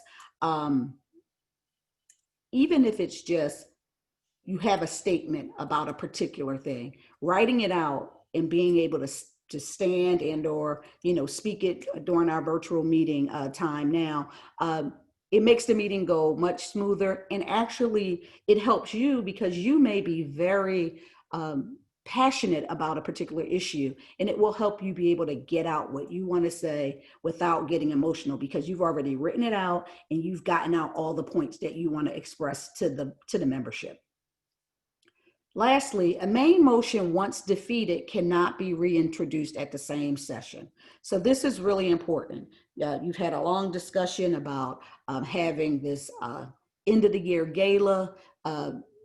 It was recommended, the motion failed, and now folks are scrambling inside the meeting trying to figure out how to bring this back up, because you've done it every year. You want to do it again at the end of 2020. 2020 has been such a rough year, and now we're out of the pandemic, and you want to have this big fundraiser. Well, you can't reintroduce this motion at the same meeting. What you can do, however, is you can plan to bring it at the next meeting. If you're going to do that, you'd want to give Madam President notice that you'd like to do that, so that the membership can be notified that it will be reintroduced. If the membership does not have notice within 7 days of this motion being brought back, it's going to be harder for you to pass the motion at the next meeting. Doesn't mean it can't come up. It just means instead of just needing a majority of people to pass the motion, if you bring that same motion to the body at the next meeting and they have not had notice, it now requires a 2/3 vote in order for it to pass. So just remember that. It's parliamentary procedure. The basis of it really is about being prepared. And so if you're prepared, things go a lot smoothly. And sometimes it's easier if you're prepared. Next slide. Effective meetings, right on my next topic. Preparing for your meetings. Meetings are more enjoyable and effective if the members are prepared. And all of us, to be prepared, reading our meeting minutes before the meeting, reviewing financial reports before the meeting, reviewing the agenda before the meeting. Why before the meeting? Because if you do these things before the meeting, if you have a question, maybe something's been left off of the agenda, you can reach out to Madam President and say, hey, I don't see this topic on the agenda. She can tell you why it's not on the agenda, or, oh, we forgot.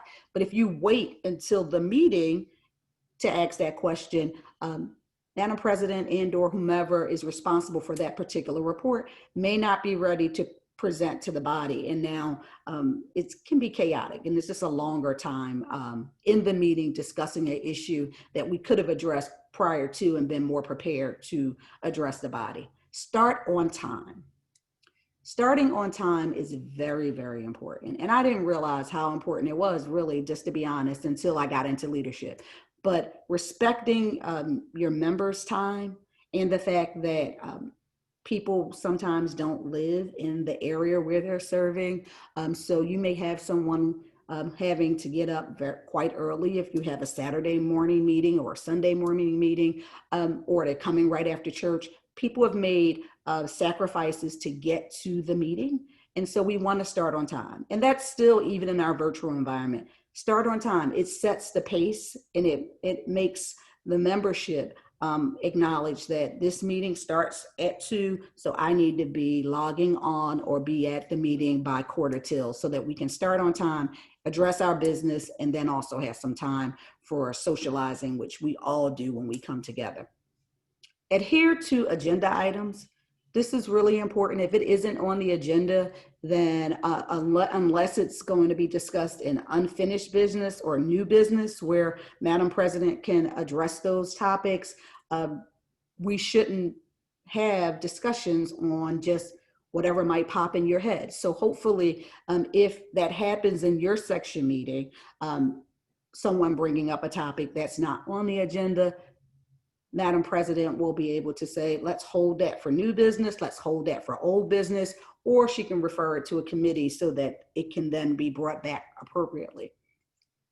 And we've been talking about using parliamentary procedures. That just helps the meeting. And it's not just for leaders, it's for you too. So even if you don't hold a leadership role, knowing parliamentary procedures will help you understand what's going on in the meeting sort of procedurally, as well as help you navigate when you actually want to bring a motion or when you have questions about something that has happened in the meeting. And as leaders, we are definitely, we're responsible for knowing parliamentary procedures and for continuing to review parliamentary procedures so that we can have an effective meeting and ensure that the members' rights are being protected.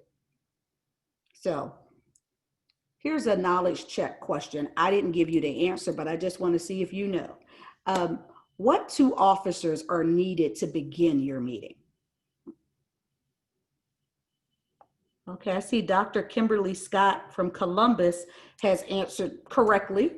Thank you, Dr. Scott. The president and the secretary. So I know some of us may, you may think, oh my gosh, I need the treasurer to be there. Oh, I need the person who's watching the door, whatever. With the president and secretary, the recording secretary, yes.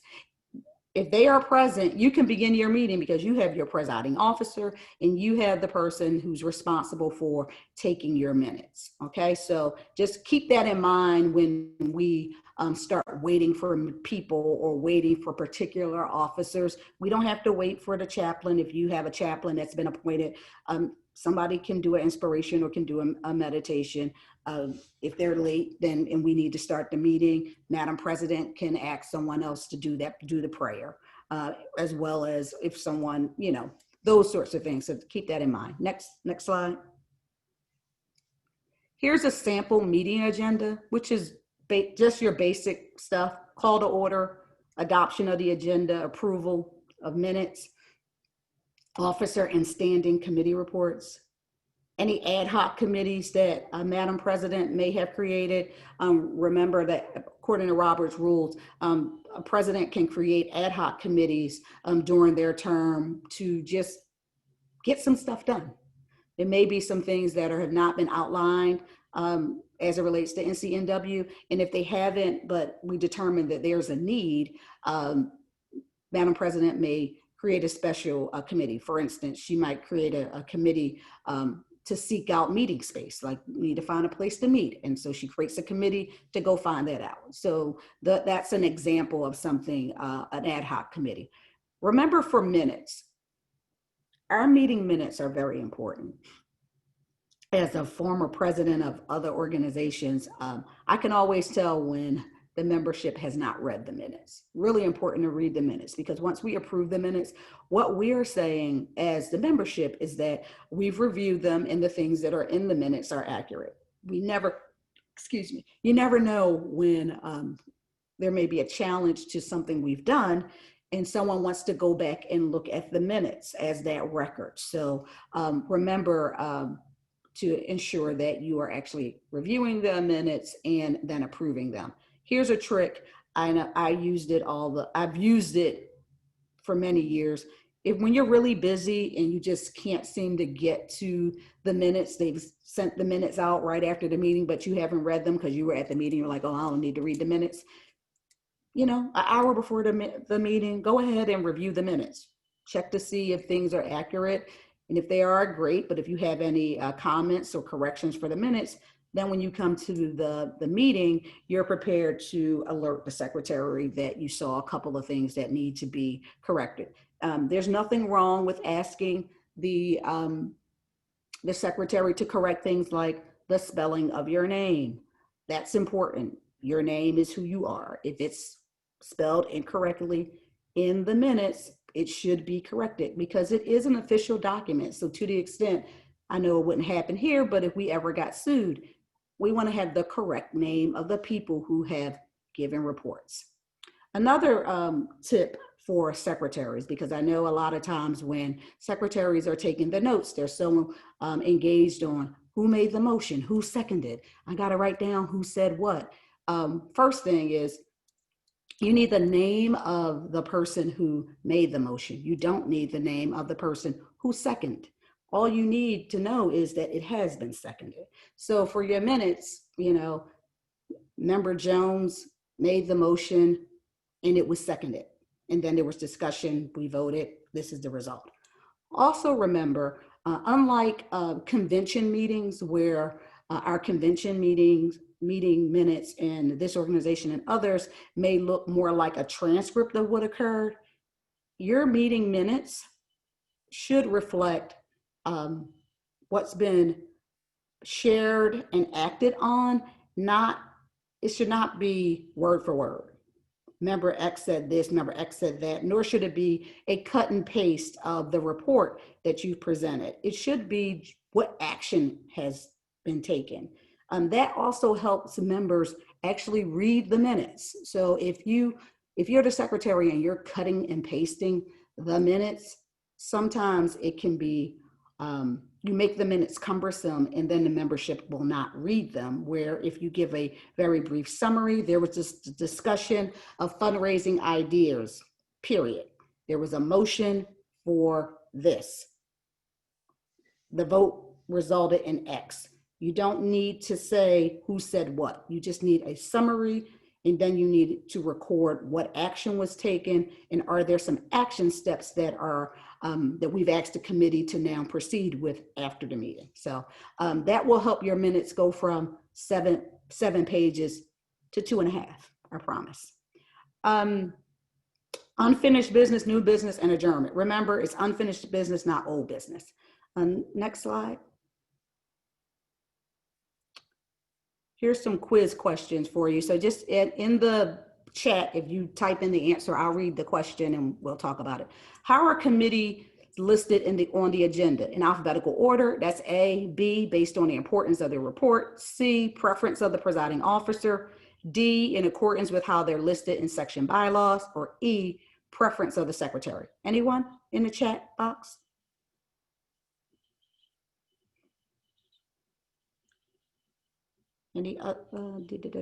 Right, D is the correct answer, in accordance with how they're listed in your section bylaws. So it's not alphabetical order, it's not by preference of the president, how they're listed in your section bylaws. So that's your assignment for today.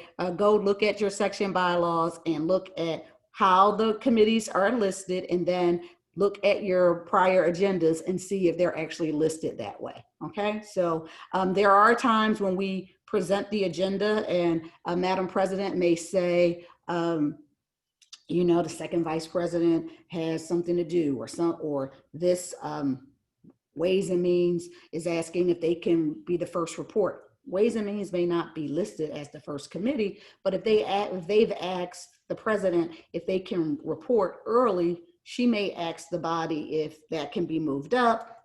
You approve it, and so they've been moved up. But when we're creating our agendas, it is based on how they are listed in section bylaws. And you can find that reference in Robert's Rules of Order.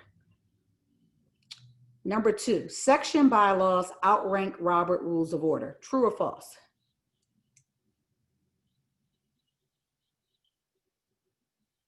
Correct, true. Your section bylaws outrank Robert Rules of Order because we first look to, has your section stated, or have they spoken on an issue? Forgive me. If your section has spoken on an issue, you've taken time to think about a particular issue and it's in your bylaws and you voted on it, that is what rules. You don't then go to Robert's Rules of Order. You go to Robert's Rules when, in fact, you haven't spoken on a particular issue, or if you've spoken on something and it's not clear, you may go to Robert's Rule to try to get some clarity, and it may help to, maybe you need to amend the bylaws because you haven't been really clear about an issue, but your section bylaws outrank Robert's Rules, okay? Robert's Rules is like our last resort. 3, the majority may rule, but minority opinion has a right to be heard. True or false? Correct. That was an easy one. True. That's true. And we've talked about that. Next slide. Now let's just talk briefly about our responsibilities as members and leaders. This is just some of these things I've already talked about, but I'll go over them quickly. 1, attend and participate in committee meetings. This is really important as a member and to stay informed and for our subsequent executive committee and general body meetings to be effective, we need to be actively engaged. If we're not, so if you can attend your committee meeting, or you weren't able to, you're on executive committee and you haven't attended executive committee meeting, it's strongly encouraged that you don't speak on the issue, because if you're not informed, if you haven't done the thing, if you haven't done the work, so if you weren't at committee meeting and you haven't gotten the committee notes or talked to the committee chair, then speaking about an issue, again, can prolong subsequent meetings on a topic. So just be mindful of that. It's really important for us to be engaged if we commit to this work. Read committee and section minutes. We've already talked about that. That's just important. Prepare for section meeting by reviewing your agenda and reading reports and financial reports. Just briefly on financial reports. We do not read financial reports until we have a problem. I'm encouraging you to read them every month, because if you read them every month, then you may pick up on something that's not a problem, but might be problematic, and you can address it early on. When we wait until we're mad at someone or someone has done something that we don't like, again, that's when it becomes personal, right? So you want to go back to something that happened in March. You see an expenditure from one of the officers, and now you want to challenge them in October because they're about to run for some position, and now you want to say that, you know, maybe they haven't been prudent. Ask your question in March. There's nothing wrong with saying, oh, I see this expenditure, what was this for? And then it doesn't look like you are being, that it's personal. And that's as it goes for fundraising as well. We sometimes will just keep going. We're not monitoring the sales of things, and the financial officers are reporting very clearly, but we wait until there's a problem. Try not to wait. And I think it just does everybody good if we can just talk about things as they're happening. Come prepared to discuss issues on the agenda. We talked about that. It's a great idea to kind of just write out what you have to say. Don't be ashamed to do that. Even, you know, speak to your friends about it that are in your section committees. You can read it to them if you want to practice. That will help us have an effective meeting. And as a member, you have a right to speak on the issue. Speak only if you're informed. We talked about that. It just helps to avoid confusion. And I think if you practice that, it will help you to be informed. So if you miss a meeting, reach out and get those section minutes from whomever your, not section, your committee minutes from your committee leader so that you can be informed. Next slide.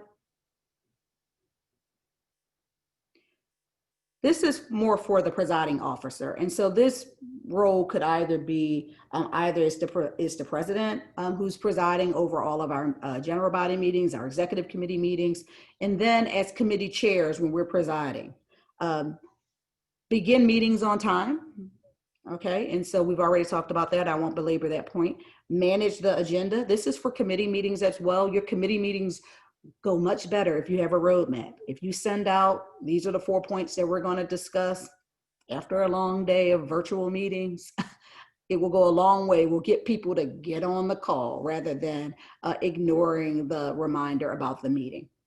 When we're in our general body meeting, recognizing members who request the floor, and even in committees, that's the presiding officer's responsibility. You know, sometimes the parliamentarian may tap the presiding officer because maybe she doesn't see that someone has their hand raised, or whatever mechanism you might be using for your sections during our virtual time. But it's important that we recognize people when they have requested the floor. State and put to vote all questions that come before the body and announce the result of the vote. Really important. So, you know, you've been discussing an issue for a very long time. There's been a lot of different questions, really good conversation, and now everyone's exhausted. And Madam President says, are we ready for the question? And they say yes, and they just go right to the vote. Make sure that you restate. It's been moved and properly seconded that we will host the gala on December the 10th. State it so people can hear it, because they may have forgotten just because there's been a lot of discussion. There could have been an amendment or something, and we want to make sure that people know what they're voting on, because I've been guilty. So you might forget what you're actually voting on because there's been a long discussion. Enforce the rules of the debate. Remember, and this right here, I think sometimes gets lost on presiding officers. I can remember being the president of my sorority chapter, and I don't know that I fully appreciated that the person who makes the motion has the right to speak on that issue. So remember that as the presiding officer, that the person who's made that motion, they can speak on the issue. Sometimes it helps, right? Member Howard has just made a motion. It's been seconded. And then we want to have some discussion. The president can say, Ms. Howard, can you explain a little bit more about why? I could decline and say, I think it speaks for itself, but hopefully I'd say, well, it's because I thought da, da, da, da. And then we go on to the next folks who may want to speak on the issue. And again, remember, speak only once. So let's be prepared to speak on the issue that you want to talk on, so it's not rambling. And respond to inquiries concerning parliamentary procedure. This is really important because as a leader, there's always some member who actually knows parliamentary procedures. And so they may actually exercise them. And so when you get a question where someone says point of clarification or a personal privilege, sometimes you may have to say, as the presiding officer, give me 1 second. And you may have to go to your book just to double check, or your little cheat sheet. I do recommend those, they're great. Just so you know how to respond. Don't just ignore it because you don't know the answer. And if you don't know the answer, you can say to the member, can I just get back to you after this current report? And then you give your parliamentarian, you ask them to find that answer for me. Okay, so that's a really good practice. It shows respect for the members, and it also just acknowledges that we don't have all the answers, and sometimes we do have to go and check. Next slide. To be effective, the presiding officer should always have in her possession. There's just some things that I would just recommend that you have. Ensure that you have a copy of your agenda. Make sure you always have your section bylaws, NCNW's National Constitution and bylaws, and then any standing rules, and a copy of Robert's Rules of Order. Even if you don't have Robert's Rules, there's a nice cheat sheet that, not say cheat sheet, but there's actually a crib book that you can get off of Amazon that's like $12. I have both of those, but I moved recently, so I can't put my hand on the other book, but it's very helpful for you to be able to answer questions quickly. A copy of the section calendar events. Why am I saying bringing the calendar? Always have it. This will help you when members have these great ideas, okay? So someone stands up, they're very influential in the section, and they want to add something to the calendar. If you don't have the calendar, you can't express that the calendar is full, or here are the 4 things that we're already doing. So the membership recognizes that it might be a good idea, however, maybe we can't do it in September. So if you have your calendar of events, you can make sure that everyone's informed in our meetings. Also, make sure you have a copy of the annual and approved budget with an expedited expenditure report. Why? Because again, these great ideas come up in the meeting, and we're all human. I can acknowledge that sometimes I've been the one with the great idea of wanting to spend something, but I don't have all the information right about, okay, how much is this going to cost and where is it going to come from? And so that's always good for the presiding officer to have that in her possession, because someone will make a motion, it will get seconded, and it seems positive, like it's about to be voted on, and someone will say, well, do we have the money? And then again, the presiding officer should have that. You may have to ask your treasurer, but you should also have, I would suggest that you have a copy as well so that you can be prepared, and it just keeps the meeting moving. I see a couple of questions. Let's see, yes, I did mention that there's a new Robert's Rules of Order that's being released soon. And so I would continue to say, use Robert's rules as a resource, because again, remember, it does not outrank your section bylaws. It does not outrank the national bylaws as well. So you are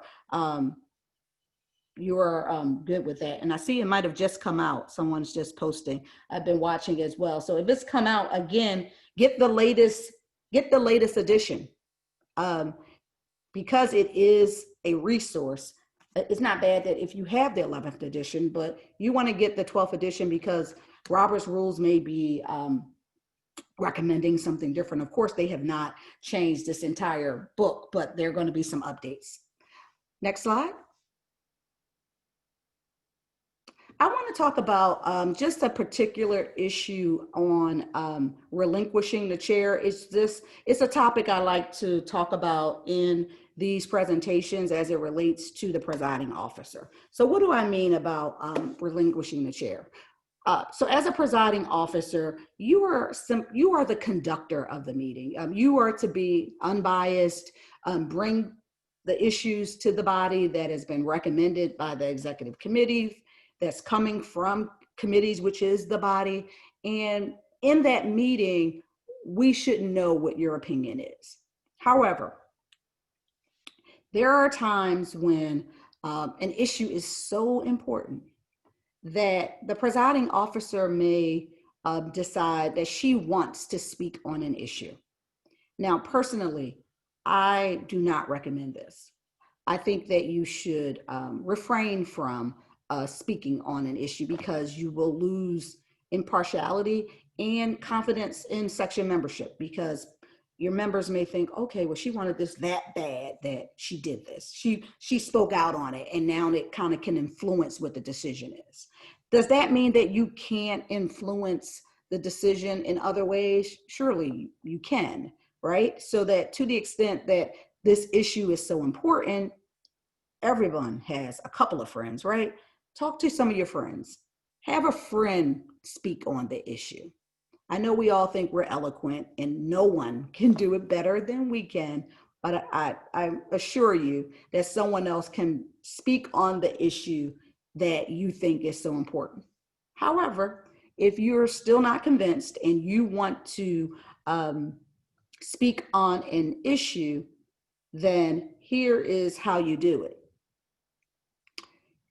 According to Robert's rules, if you, as the presiding officer, decide you want to speak on an issue, you'd have to appoint the highest ranking officer, which in most instances will be your vice president if they are present. Here's the one thing I want you to keep in mind. Your vice president has the right to speak on an issue, can give her opinion on an issue. So she may decline being appointed. And then you'd have to go to the next person, maybe the second vice, the secretary, and on. You have to find someone who has not spoken on the issue to speak on, to actually preside over your meeting so that you can speak. So this can be a little tricky. Let's just assume the vice president hasn't spoken on the issue and so she hasn't spoken on the issue. So now you get to speak on the issue. What happens once you speak? So you go to your vice president, you say, listen, this issue is so important, I'm gonna need to relinquish the chair. You state to the body, you're relinquishing the chair. Madam Vice President is now presiding over the meeting so that I can get in line to speak on this issue. So you go and you speak on the issue at the general body meeting. Can someone in the chat or can unmute themselves tell me what happens once the presiding officer speaks on the issue? Does anybody know?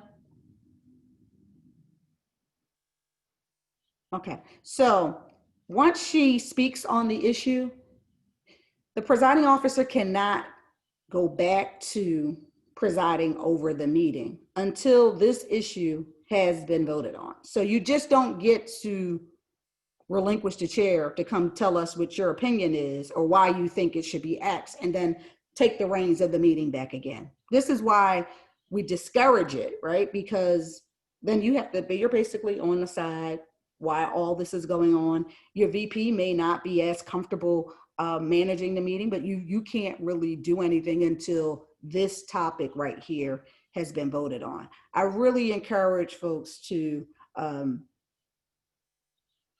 go about it another way to get your opinion across by talking to other people on the executive committee, your friends, someone else to speak on this issue. And this is an issue that does come up. I get these questions about, can I do it? Yes, you can do it. But if you do it, know that one, your membership you may lose some confidence in your members. And two, once in that meeting, you can't preside over that topic once you relinquish the chair. Next slide.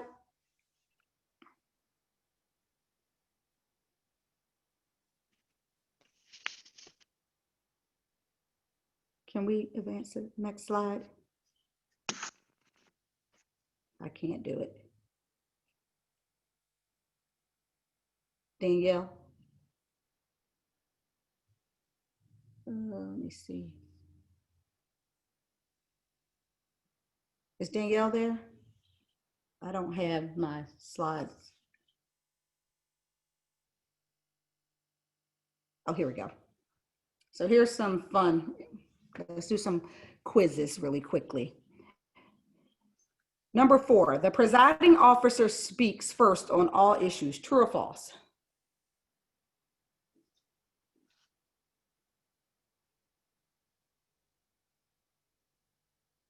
False. That is correct. The presiding officer does not speak on all issues. We just talked about that. Common consent is appropriate to accept the prior meeting's minutes. I see I have a typo. I'll fix that. Is common consent appropriate to accept the prior meeting minutes? Rhonda Taylor, correct. True, it is. Common consent is appropriate to accept prior meeting minutes. Why? It's not controversial. It moves the meeting along. We're just saying, can we agree by common consent to accept the meeting minutes with the noted corrections? Yes, you can. The presiding officer must stand during debate. True or false? That's number 6. True or false? Mm-hmm. That's false. And let me just tell you why. She should stand as she's presiding over the meeting. However, but the trick is, must she stand during debate? Robert's Rules of Order actually encourages that the presiding officer sits down during debate, right? So that authority figure is not standing there while the debate is going on. So you can actually sit down, presiding officer, while the debate is going on, and then, proceed to standing once the discussion is over. A quorum is needed to vote on motions at the general body. True or false? True. And so I know we didn't really talk about a quorum, but a quorum is what is needed in order for us to conduct business. You should know what the quorum is in your section, so that if in fact you may start out, say hypothetically, your quorum might be a quarter of the active members of your section, which you had 50 members, and it was, let's say if it was 20% to make it easier, then you would have to make sure that you at least had 50, 10, that doesn't, maybe it's 40%. Let's make it something more reasonable. Say you needed 20 members in order to actually do business. So you start out your meeting in the beginning, you got 35 members at the meeting. Great, you have a quorum. However, if your meeting starts getting long, which is why we want to have these effective meetings, and you still haven't gotten to something that's really important on your agenda, it's about to come up, and then you get a text message, Madam President, saying, we only have 19 members present on the call right now. If that happens, then that next topic, you can't vote on it, right? So it can only be for information purposes only, because you don't have a quorum. And so you want to be careful about that. And that's why it's so important to manage that meeting, so that to the extent you need to take care of business early on, you can do so. Next slide. I want to quickly just talk about making a motion because I know sometimes individuals, this might be your first time being in an organized organization where we're actually that lady talking is incredibly. So making a motion, to make a motion, first you gotta obtain the floor, meaning the president has to acknowledge you. She acknowledges you, To make that motion, the wording is, Madam President, I move that. Well, just leave the Chick-fil-A bag then. Not I motion that, not I make a motion, is I move that. Another member seconds the motion, and then the president states the motion. Now in a question. It has been moved and properly seconded that we host a blah, blah, blah, blah. The president then entertains discussion on the motion. Is there any discussion? She pauses. And then somebody raises their hand, there's some discussion. Once there's hearing no further discussion, it has been moved and properly seconded, and then we vote on that issue. And so that's the process of making a motion in a section meeting or even in your committee meetings. And it's nice to have. I'll make sure that, well, you already have a copy of the slides, and they'll be shared with you, I'm sure. Next slide. These are some frequently used motions. The ones that I want to really talk about that's really important are call for a previous question. So we have there's a motion to amend. You can amend a motion. You can refer things to a committee, call for a previous question, and then lay something on the table. So calling for, if you want to amend a motion, yes, you don't have to say friendly amendment. We're sisters. We know that what we're doing is for the benefit of the community. You move to amend something, you can do it, and that's the process for it. But the one that usually gets presiding officers a little tricked up is calling for the previous question. Okay?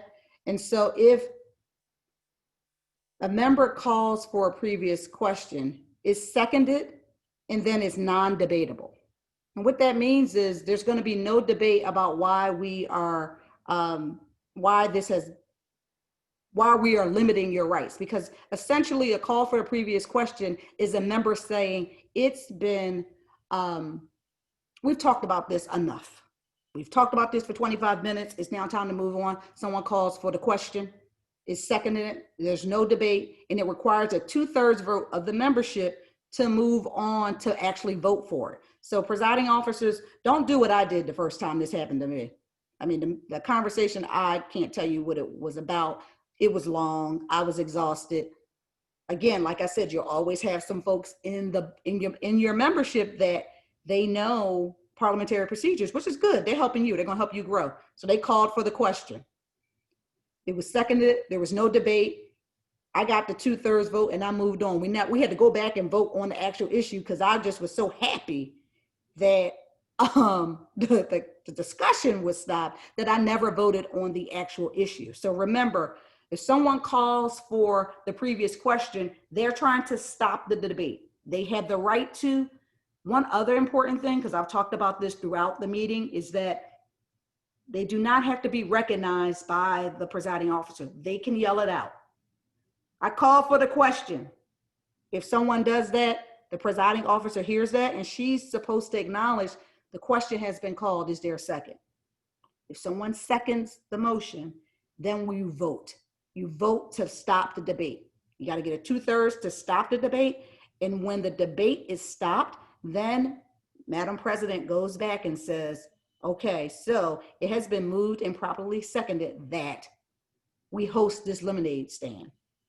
And then you vote on it.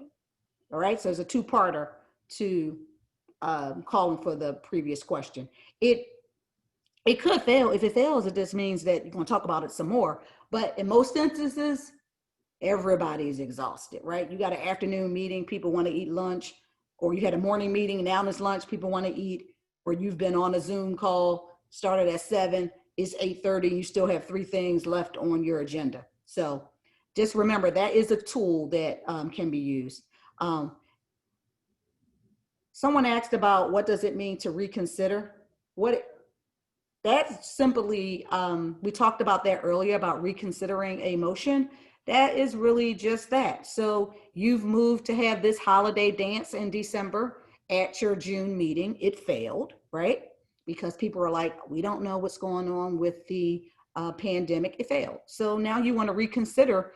You want to bring that back up for reconsideration. So you could do that in September. You have two ways of doing it. You're either going to give notice to the body. To do that, you go through your Madam President asking for this to be brought back up so she can give the body notice that this is coming back up. The body needs to have received 7 days notice in order for the vote to be able to be presented where it only needs a majority. If there's no notice to the body and you just come back to sort of unfinished or new business and say you want to present again this motion for this holiday dance, it was discussed in June, you can do it. No one's going to stop you. But the vote now has to be a 2/3 vote. Okay. So that just means it's going to be harder to pass. So if you want it to be just sort of a regular motion, you need to give notice to the body. Next slide. So that concludes my presentation, but I do, here's a quote that I'd just like to share with you. A meeting without structure is like sailing without a compass. You spend a lot of time getting nowhere. And so you can go to the next slide. I don't know what our time schedule is, but if there are any questions, you can put some in the chat and if I can answer them, or I can definitely, if you send your questions to Cherie, I'm sure she can send them to me and I will be happy to respond to any of the questions. Thank you for your attention.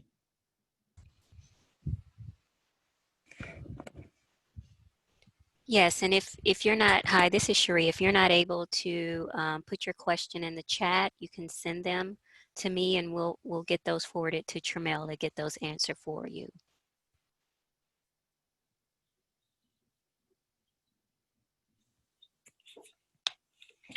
I see a question just about facilitating an open forum.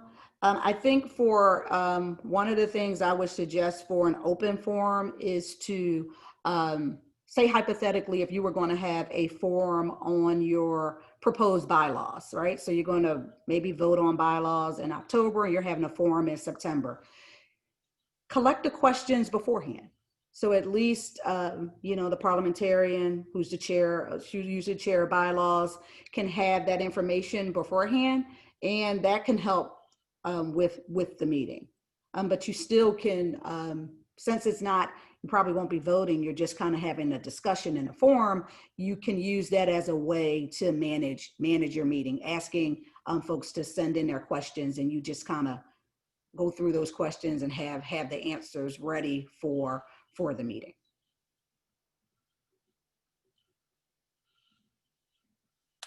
Thank you, Ms. Tremelle, for your presentation. It was a lot of very valuable information. Thank you so much. What we're going to do, no problem. At this point, what we're going to do, go ahead, Danielle. Oh, I'm sorry. So my name is Lauren Taylor. I serve as one of the co-hosts. And before we move on, we would like to just thank Ms. Tremelle Howard, Esquire, for taking the time today to speak with us on how to exemplify excellence in effective meetings. We've all learned how to now prepare for section meetings and review meeting reports and adhere to the agenda.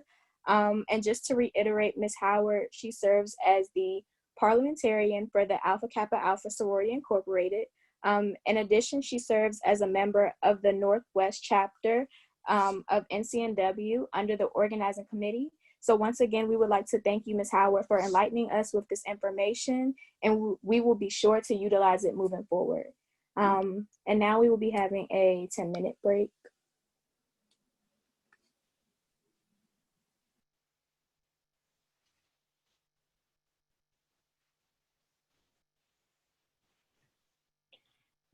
So yes, sisters, as Lauren just announced, we will be taking a 10-minute break for everybody to get up and stretch their legs. We appreciate all the participants up until this point. So following our 10-minute break, we'll go into our concurring sessions. So the time now is 10:35. If you all can start making your way back to your computers or your phones, however you are joining us around 10:45 at the latest 10:50, we will start to separate everyone into their breakout sessions.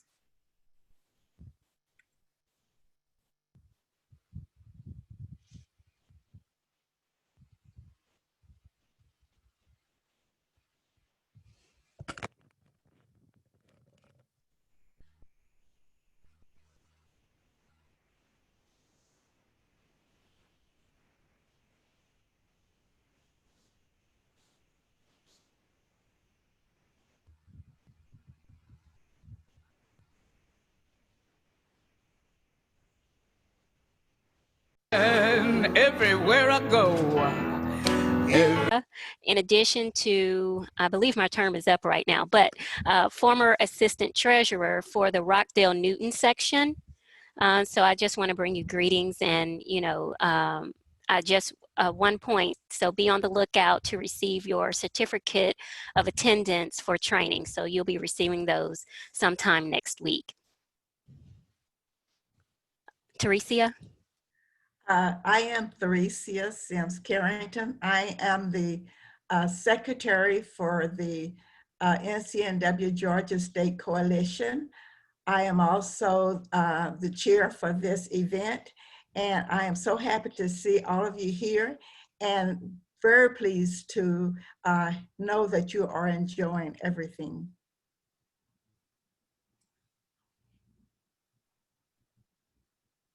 Hello, Jennifer? I'm Yoshima.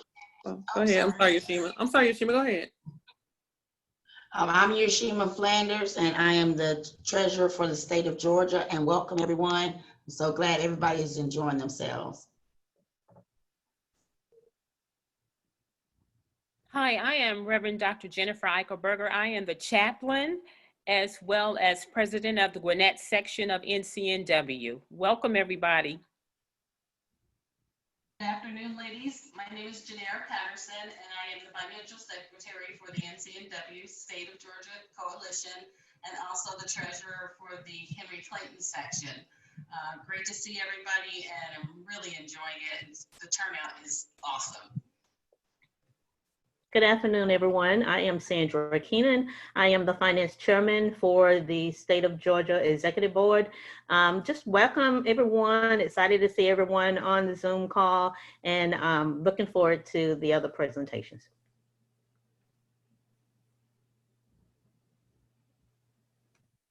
Good morning, everyone. I serve as the Parliamentarian for the state section, and I am a member of the Clayton section, the Great Henry Clayton section, and I was the financial secretary there. Thank you, and I'm glad to see the turnout as well, and I'm enjoying the section so far.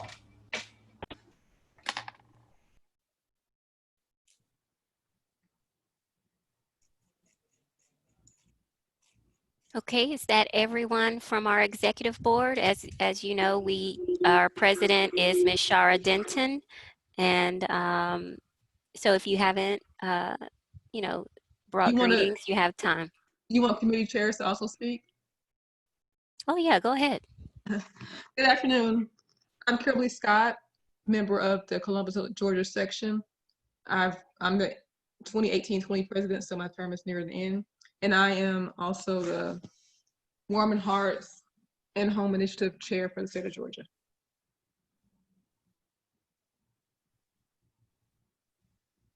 Good morning, everybody. I've been behind the scenes. Well, good afternoon. I'm Danielle Dill. I serve as the chair for the Youth and Collegiate Committee for the state of Georgia.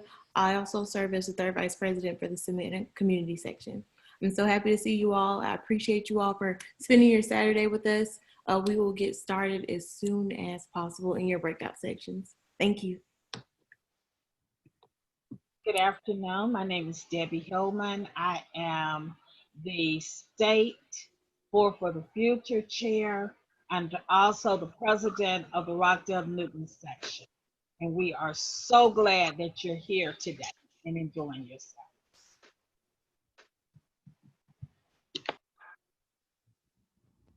Dr. Dotson, are you there?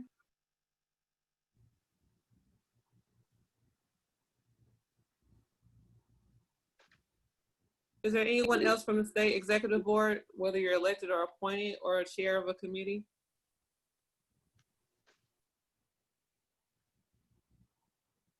Okay, if not, go ahead.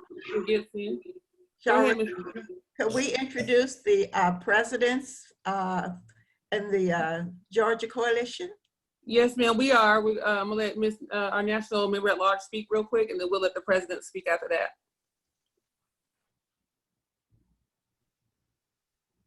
Go ahead, Sandra. Hello, good afternoon, greetings. I bring greetings from Clearwater, Florida. Oh, it's a pleasure being here today, and Georgia, you always show up and show out.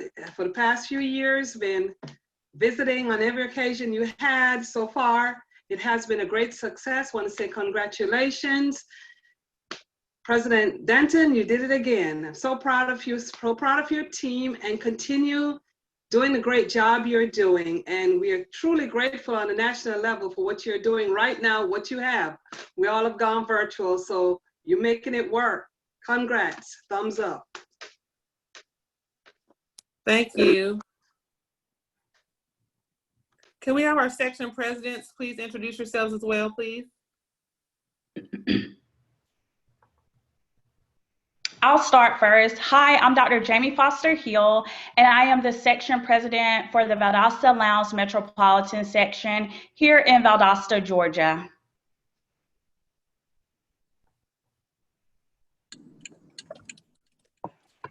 Greetings, everyone. This is Diane Miller. I am the president of the Henry Clayton section. I am so very, very thankful to be here with you all today. Thank you to everyone that has worked to get everything together. This is absolutely phenomenal. So greetings again from our section. Good afternoon, everyone. This is Derica Williams. I apologize for not having my video on. I am now driving, but I bring you greetings on behalf of the DeKalb National Council of Negro Women section. We are excited to be here. Thank you to the State Executive Board for all that you've done to make today a success. Thank you to Theresia Carrington for chairing this very informative and needed training session this morning and this afternoon. I'm looking forward to the speakers this afternoon, and if the DeKalb section can be of any assistance to anyone on this call, please don't hesitate to let us know. Okay. Good afternoon, sisters. This is Diane Larche, president of the Greater Atlanta section. And we also have our president-elect, so Sophia Burns, on today. Congratulations to the state of Georgia and everyone on the planning committee, all the presenters. It's been wonderful. Good to see a lot of our sisters from across the country, and just glad to be here. I am in the middle of helping with Zenona Clayton's 90th birthday celebration, so I'm kind of popping in and out, but great job, Georgia. Good to be here with you all today. Hello again, this is Carol Pruitt, president of the Dayton, Ohio section. I do have our new president-elect who is attending the training, Dr. Carmela Daniels. Good afternoon. Good afternoon. This is Dr. Judy Thomas. I don't know if you were able to hear me. We hear you. We hear you. Okay, thank you. Thank you. Good afternoon. This is Dr. Judy Thomas, president of the North Fulton area section. I thank you so much to the planning committee, our leadership, and all of the presenters. This is a phenomenal training, well needed for all of the leaders, and I commend each and every one of you that have taken the time to be on this call, in this training today. It shows your commitment to our mission and our purpose. And I thank you. And in North Fulton area, I'd like to thank all of our members for certainly being a part of this event and for your leadership. To our own sister, Theresia Carrington, we love you and thank you so very much. And just thank you to everyone. Have a wonderful day.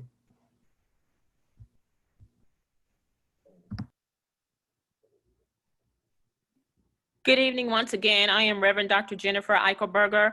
I am president of the Gwinnett section of NCNW. And good evening, good afternoon. And I want to thank all my members that are on this call today. Thank you.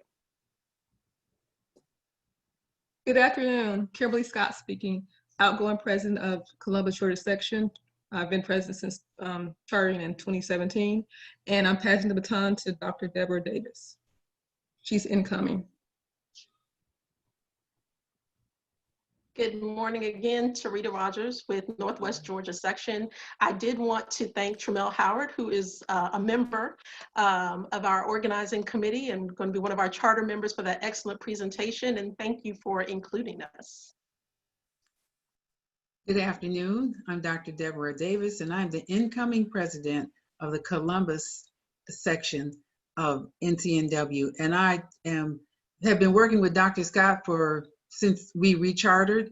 I've been a member of NCNW since the 70s, and I have to say, this has been an outstanding training. Thank you for all of your very hard work.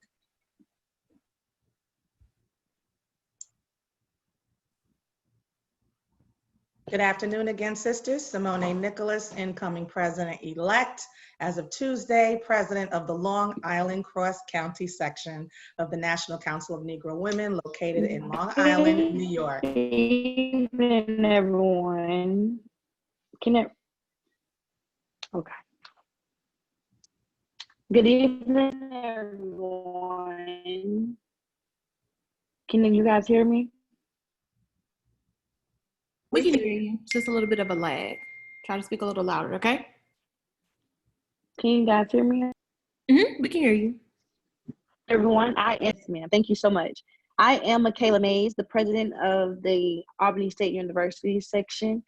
We are a newly chartered section, so I thank you guys for the great information that I received in this training today. And nice to meet everyone. Thank you. This is Debbie Hillman again from Rockdale, Newton. And one of our life members, Mrs. Effie Sims, wants everyone to know that it's great to be a part of this session. Unfortunately, her mic isn't working, so she asked if someone can read this for her. When Miss Effie asks you to do something, you do. So, Miss Effie, we all appreciate the fact that you're here today and that you're enjoying the session. Thank you. Hello, this is Sophia Burns with the Greater Atlanta section, president-elect. This is awesome, and welcome, and thank you for the committee.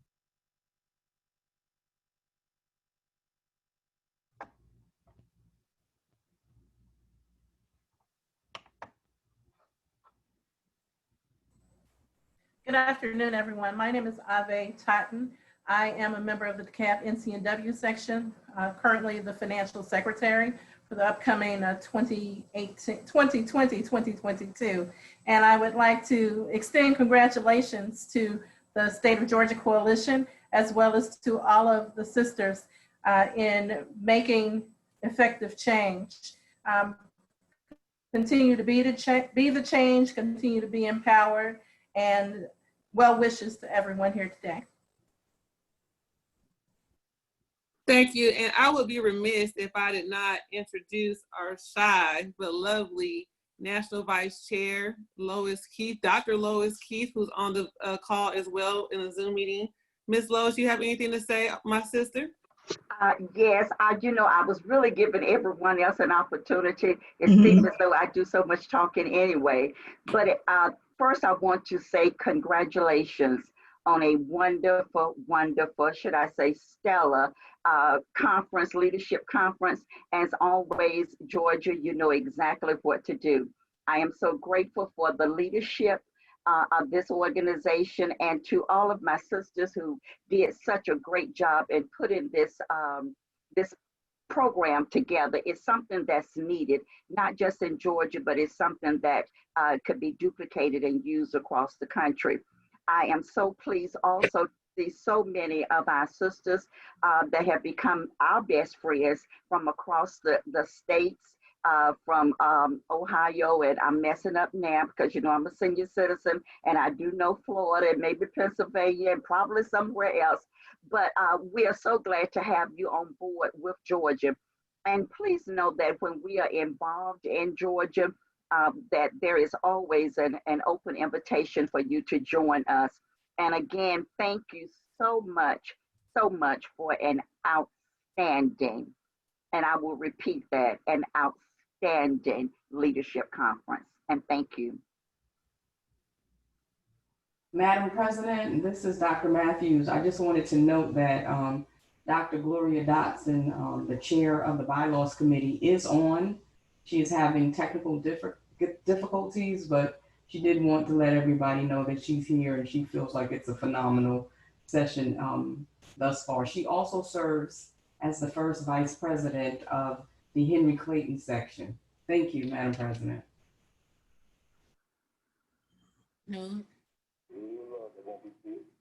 Madam President, this is Dr. Brenda Logan, incoming president for the Savannah section. And I wanted to tell you how much I am enjoying this session. You and I talked on the phone, Sharah, and you all have done a magnificent job.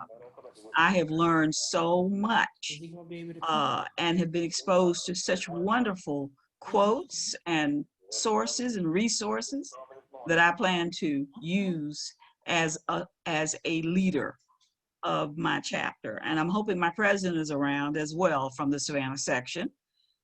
And I'm sitting here enjoying this session with my treasurer, my new treasurer, Ms. Annette Thomas. So thank you for all the work you've done. It's paid off. Hi, my name is Diamond. I am the section president at the University of West Georgia, and I want to say thank you all so much for giving me this awesome information. I am the new president for this school year, so this is very helpful for me and my executive board at my school. Thank you.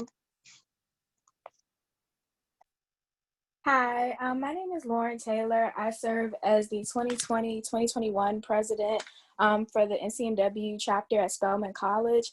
And I agree with everyone. I think that this training was very informational. I think that I would definitely be using the information that was provided and applying it to not just the organization, but really just life in general. And so I want to thank you all for the exposure. All right, ladies, thank you all so much for your well wishes, and thank you all for commending our hard work. We appreciate you all again. I can't thank you all enough for joining us on your Saturday. We know there's a lot happening as of lately, so we cannot thank you enough for your attendance. So we are ready to go ahead into our breakout rooms. Now, ladies, due to the nature of the breakout rooms, you will be assigned to your room. In the beginning of our registration, we had multiple concurring sessions. Some of the sessions did not transfer over to decide which one will take precedence first. So you will be assigned to the first room that you chose on your registration. Due to the amount of people that are in the training, which is a great problem to have, we can't honor all of the requests at this time. So we do ask, if you are placed in a room, we ask that you stay in the room and reach out to the host, but we cannot guarantee that the rooms will be switched at that time. So if you all have any other questions, please let us know, but we will go ahead and break out into our breakout sessions. Again, we ask that you stay in your originally assigned breakout session. And if you have any questions, we will come to you as soon as possible.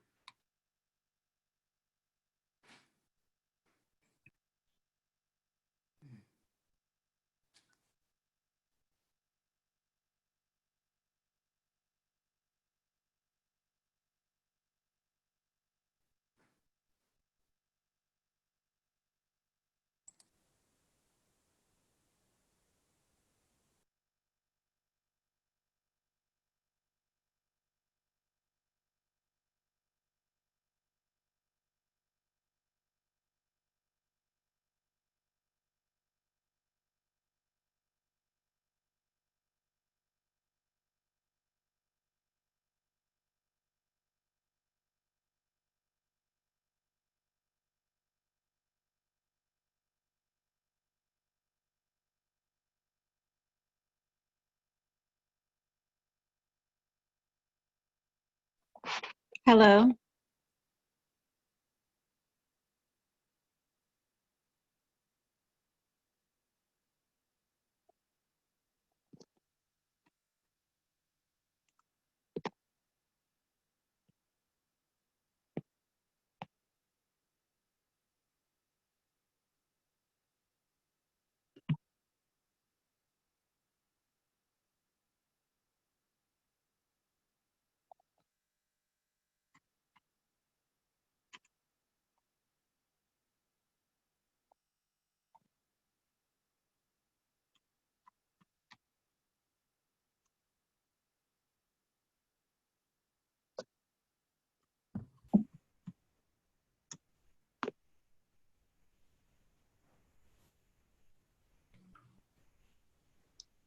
Hello, is anybody there to provide any assistance? I can hear you. Is that Sister Dominique? Yes, ma'am. How you doing? Oh, finding you. This is Judy. I'm going to be moved shortly, however, because I'm supposed to be co-hosting the President's Toolkit and introducing the speakers. So we'll see what happens, but if not, I'll stay here with you. Well, I was automatically, I was put in a session that I had not signed up for. It was the youth, and I'm the membership president for the upcoming year. I had chosen the membership class. And I didn't know what I needed to do to get in the right section. I would just say send a private note to the on the chat to the NCNW State of Georgia host, and maybe try to move you. Okay. Thank you. Okay.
Hello. Hi. Is that Kim? Yes, this is me. How are you doing? I'm okay. I'm up Hello, here. ladies. So you should be in a breakout room. You've all been assigned, except for 2 people, I think, that just joined in. So are you seeing a message to be moved? Right. I was in the breakout room, but I don't remember signing up for that one. I know, so we are, multiple people signed up for several rooms, so we had to go with one selection. And after that, anybody who isn't assigned by their name because it doesn't match our registration, you were randomly assigned. So I can go down one by one and try to move someone. Allie Harrison, are you here? I was randomly assigned to. This is Jody Moyes from the Broward section. All right, I'm gonna have to go down the list so I can quickly move you because some people are starting. Okay. Allie Harrison, what room would you like to be moved to? All right, Beverly Richardson, what room would you like to be assigned to?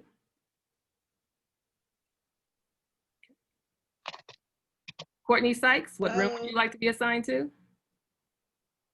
Membership. Someone's joined by iPad. What room would you like to be assigned to? Membership. Can you please also update your name? Thank you. Joanne Lewis, what room would you like to be assigned to?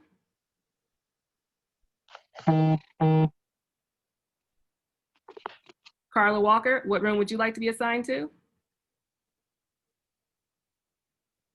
Megan Day, what room would you like to be assigned to? Patricia Edgerton, what room would you like to be assigned to? Dr. Kimberly Scott, what room would you like to be assigned to? Presence Toolkit. Katrina Royale, what room would you like to be assigned to?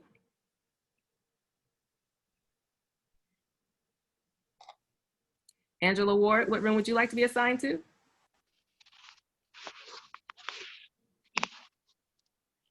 Courtney Sykes, what room would you like to be assigned to? Membership.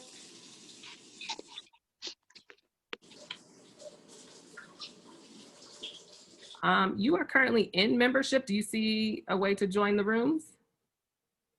Yes, I just didn't know if it changed from President's Toolkit to membership already. So I'm okay to join now. Yep, membership is membership and President's Toolkit is a separate one. Thank you. All right. Cynthia Stevens, what room would you like to be assigned to? Ruby Hall, what room would you like to be assigned to? Frankie Keeling, what room would you like to be assigned to? Joydy Moyes, what room would you like to be assigned to? Membership is good for me. Yes. Tarika Shireen, probably messed that up. Yes, you did. Taika Screen Youth, please. Dominique Donaldson. If you can send me to membership, please. Thank you. Stella, what room would you like to be assigned to? Tanga Ford. If you could send me to membership, please. Will you, Tanga Ford. will you please send me to youth? For the youth? You are in youth. Can you join that room? What do I need to do to join it? I don't see a message. Okay. At the bottom, is there a menu for breakouts? Breakout rooms? I see breakout room, yes. Can you click on that? Tanga Ford, you wanted to go to membership? Hello. All right, Alfred Butler. Alfreda Butler. I'm here, but my name is Deborah, and I would like to be assigned to the World of Finance. Finance? Okay. Cynthia Brown?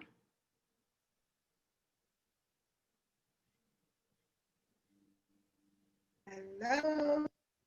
Yes, you need to select the breakout button at the bottom.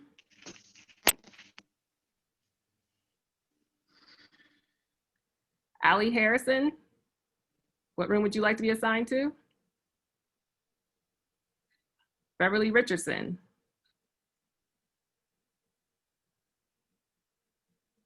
If there's anyone on that I have not called and you want to be assigned to a room, please let me know. Yes, Estella Fortson. I'd like to be assigned to the membership. Say your name again. Estella Fortson. Estella.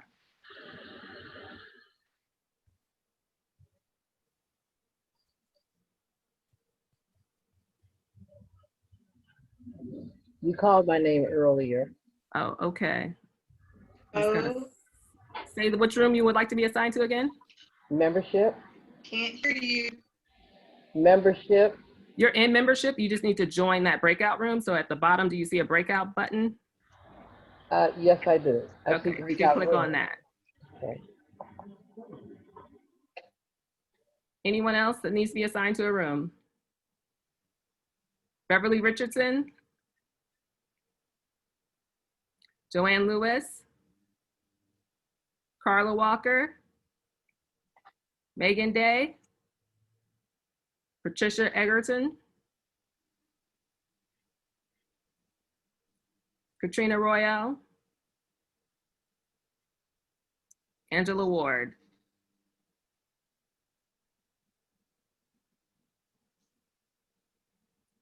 Ruby Hall?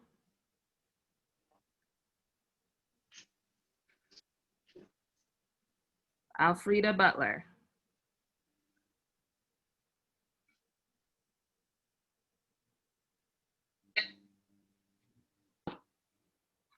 Cynthia Brown?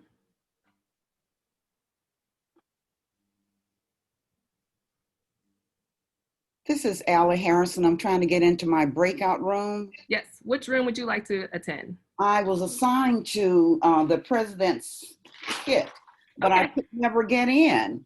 All right, you need to click the button at the bottom. I'm gonna assign you now for breakouts if it doesn't pop up. Okay. Is there anyone else that would like to be assigned to a room?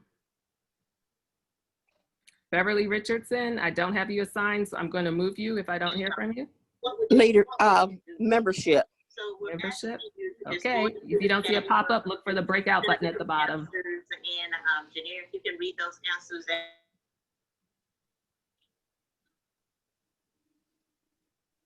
Okay, is there anybody else on screen that would like to join a room?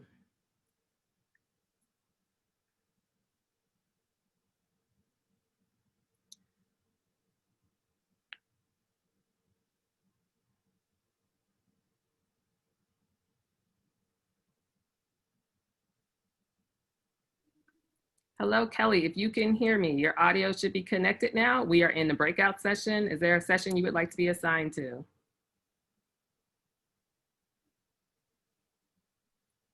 Ms. Kelly Robinson? Ms. Cynthia Brown, which session should you be in right now for breakouts?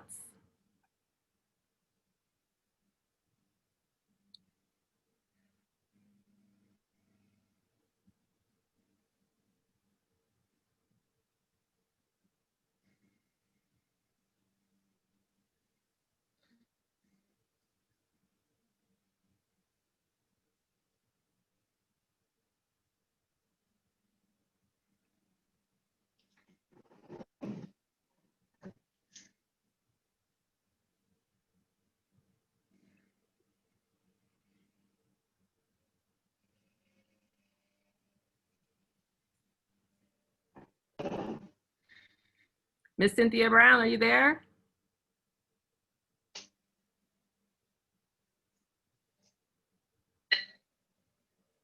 Ms. Cynthia Brown?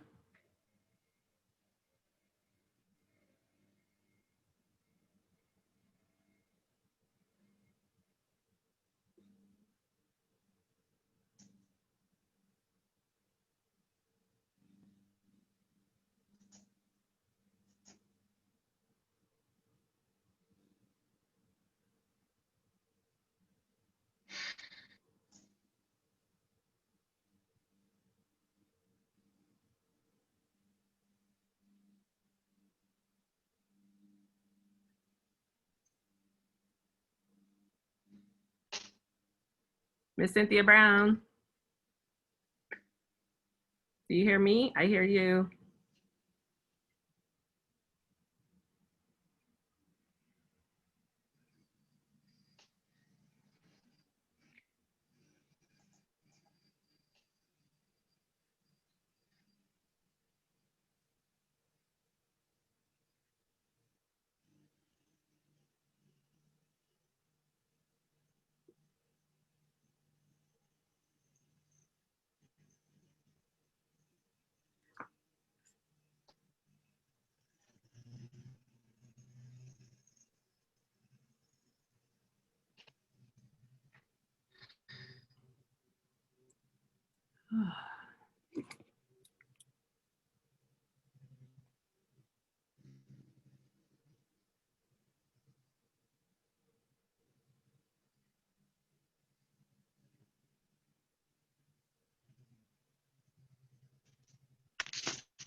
Hi, Miss Cynthia Brown. Okay.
Hello, Phyllis.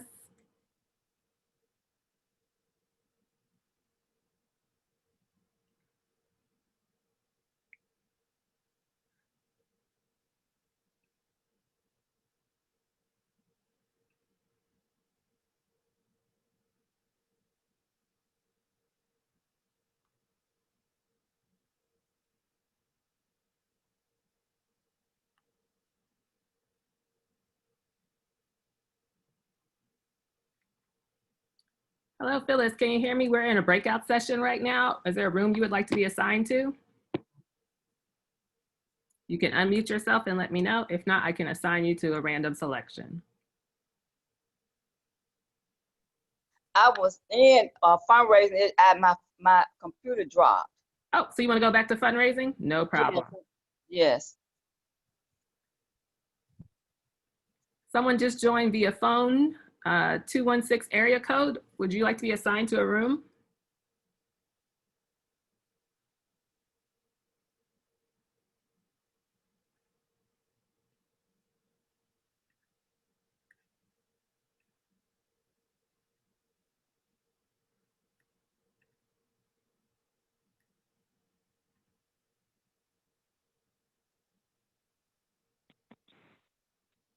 Hello, someone just joined with the phone number 216. Yes. Hi, we're in the breakout session right now. Is there a session you would like to attend or registered for? I don't remember, but you can put me anywhere. We have President's Toolkit, National Programs, Membership, Finance, Youth, and Fundraising. Membership. All right.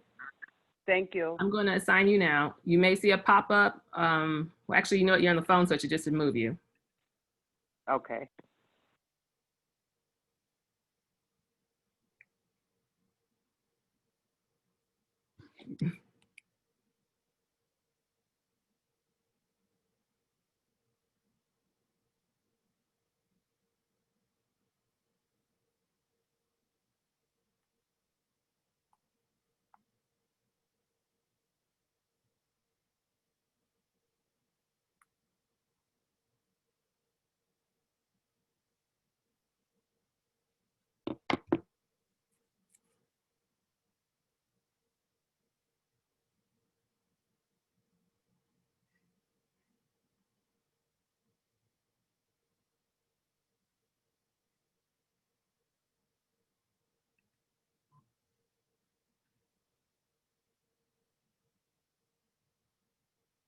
Hello.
Hello, if anyone needs to be reassigned and you're in the lobby, please let me know.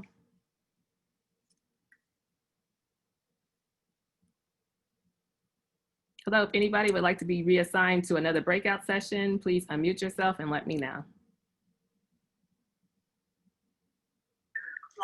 Yes, I'm signed up for finance. Okay, let's get you moved to finance. Retain your current donors, because like I said, everybody's on. What session are you currently in? Make sure that your I was in membership. email platform. I use Constant Contact. You have And you want to go to the, finance? oh gosh, there's so many. Yes. If you have a CRM program too, you have a lot you can do through your email marketing.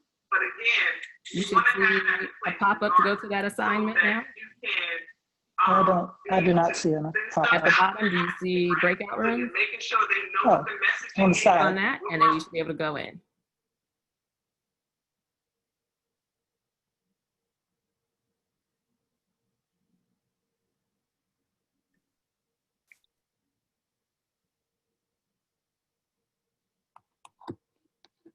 Greetings. My name is Danielle. I was supposed to be in the committee leadership breakout.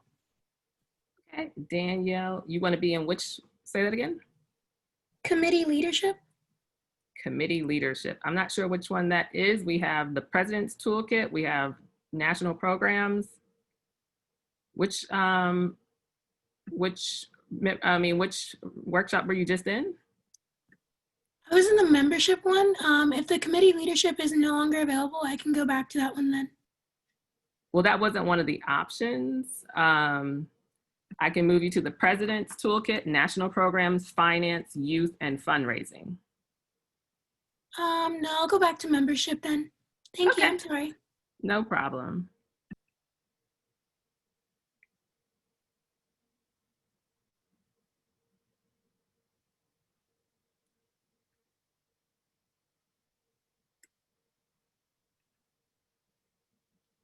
Hello, Miss Laquana Lloyd. We're in the process of our breakout sessions. If there's a session you would like to be assigned to, I can move you. If you can unmute yourself and let me know, or type in the chat.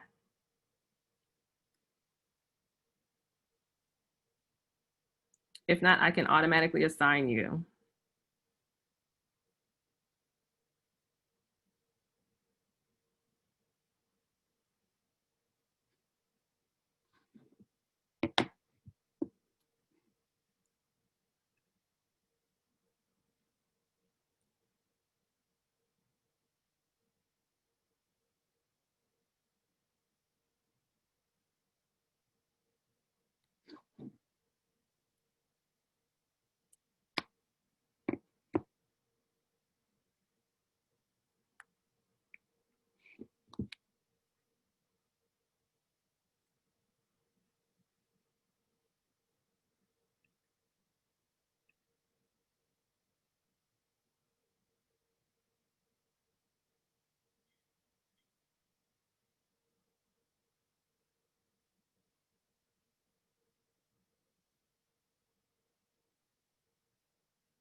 Hello, if anybody's in the main room and need to be assigned to a breakout session, please let me know.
Hello, ladies.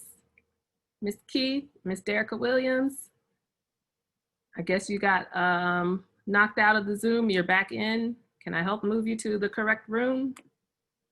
Miss Keith, I believe you should be in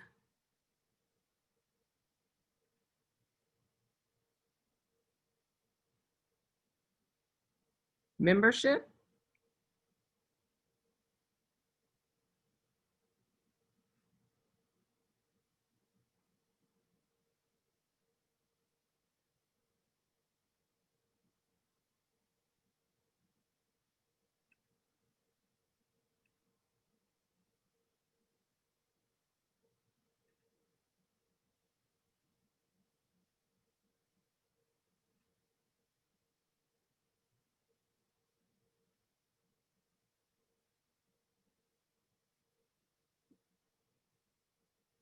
Courtney, if you could unmute and let me know which session you're in right now.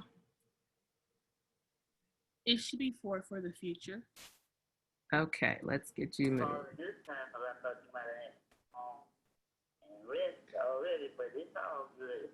Derica, you need to go back to the president's breakout. Okay.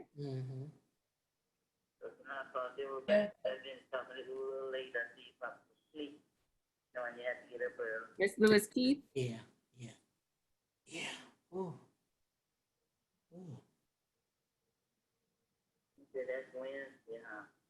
It's Wednesday at 11 o'clock. Hi, someone joined with the email address mwsm8@hotmail. Hold on a minute. Hi. We're in the middle of breakout sessions right now. So I would like to move you. I just need to know your name and where you should go for mwms8@hotmail.com.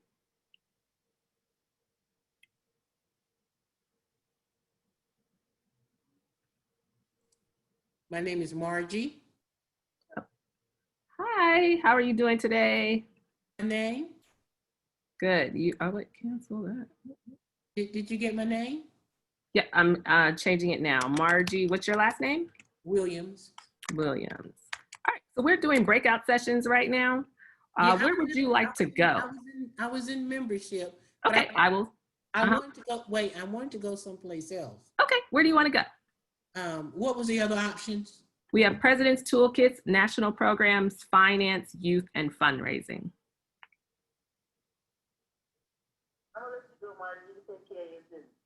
Hold on, Juanita. Let me, you said president, what else? National Programs. Okay. Finance, Youth, and Fundraising. Let me go to finance. Okay, you just remember to mute when you enter the room. Thank you. Thank you.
All right, sisters. Thank you all so much. We hope you all enjoyed your breakout sessions. If you give us a couple moments, we're going to let everybody migrate back to the main session so we can head on into our BHRP segment of our training. So give us a few moments to let everybody get back into the main room.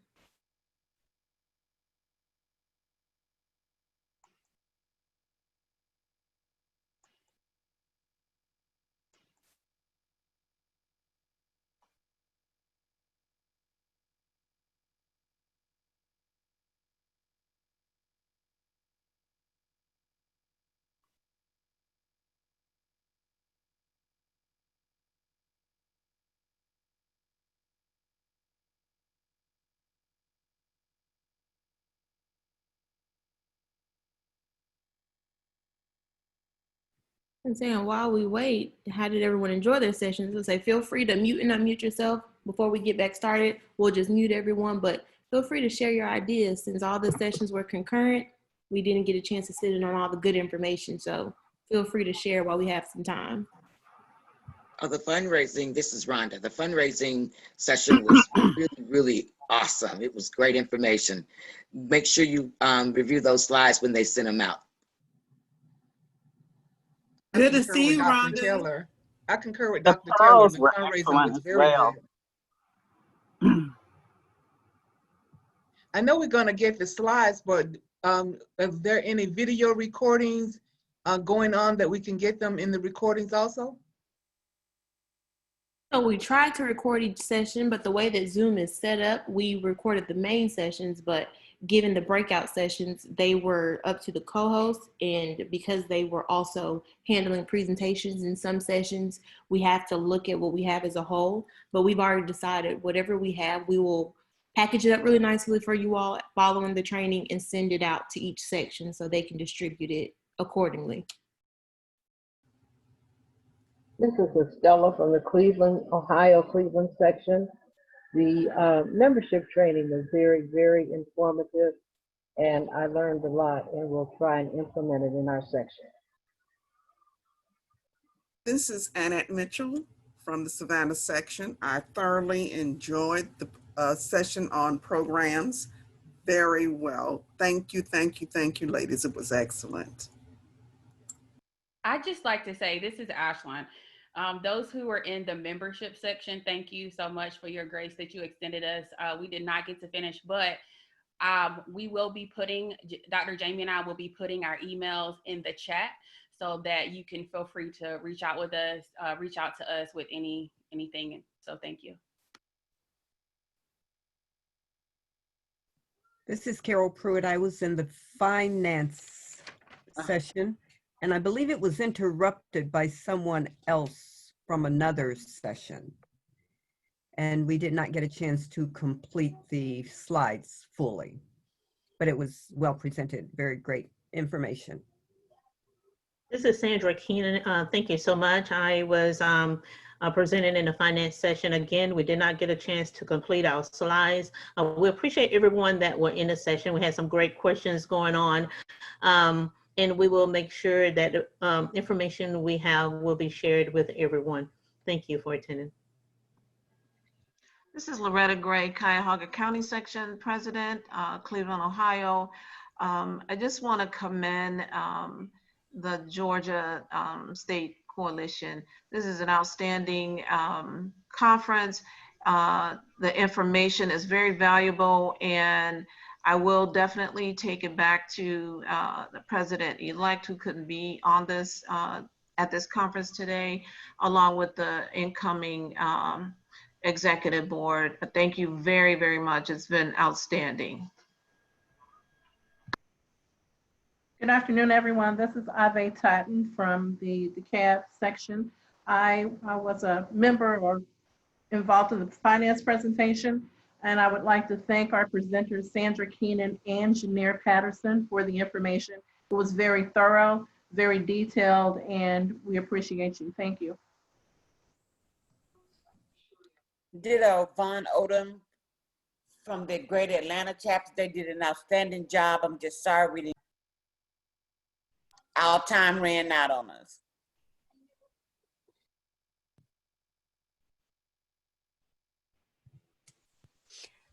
Hi, this is Cherie from the Planning Committee. It's duly noted that, we should have allotted more time because I think the information that was provided was very informational for everyone, and we wanted the sessions to be interactive as well. So, those presentations will be made available to you. But again, thank you for the feedback.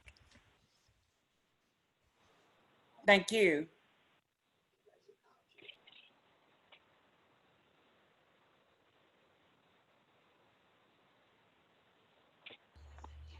Hi, this is Deirdre from Pennsylvania. I have a quick question. I know that you guys are planning to send information over to the presidents, but is there any way that the information can be sent to the participants versus just the presidents? We will take that under consideration. Thank you.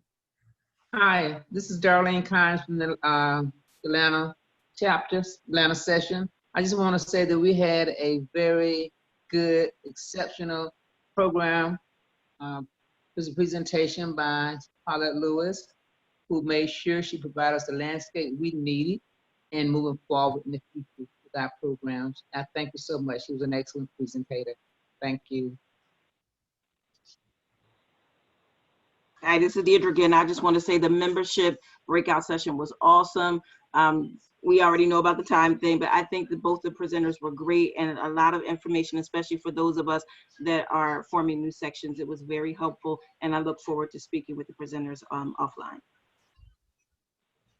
Hi, this is Derica Williams, president of the DeKalb section, and I just want to say hello to everyone. So good to see so many of your faces. Many friends are on this Zoom today, and that has been a joy to see all of you. I participated in the President's Toolkit breakout session, and hearing from Charletta was a treat. One of the things she said was, we're all presidents of something, whether you're the president of your house, president of if you're a teacher, president of your classroom, president of your neighborhood, homeowners association. And I really want to encourage, once the presidents get this information, I really want to encourage that particular breakout recording to be sent to all members. You don't have to be president of a section in order to glean something from her presentation. It was absolutely phenomenal, and I learned a lot, and I'm glad I was able to participate.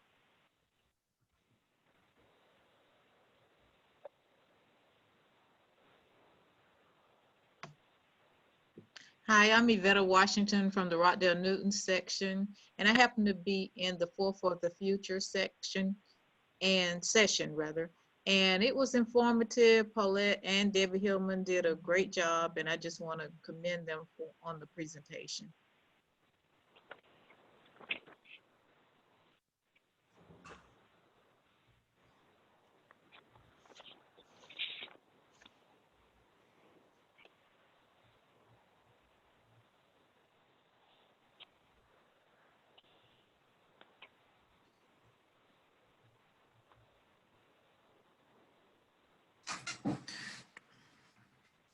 Hi, I'm Felicia Powell from the Greater Atlanta section, and I'm the incoming treasurer.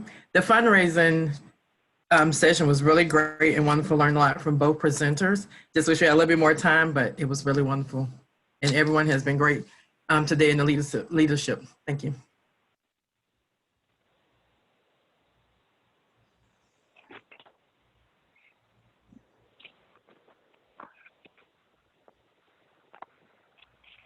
Thank you all with your patience as we handle a technical situation right now. Anyone else would like to speak briefly before we start the last part of the meeting?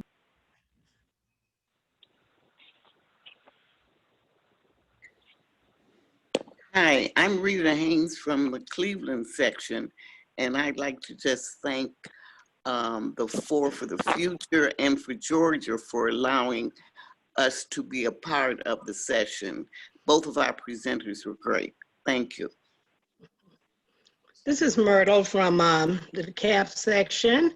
Hats off to our Membership Management 101 session to Ms. Rita and Dr.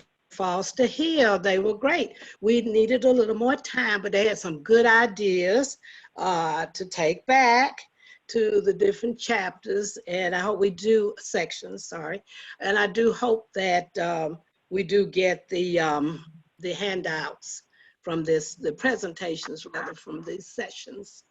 Very good. Overall, the meeting has been very good and informative.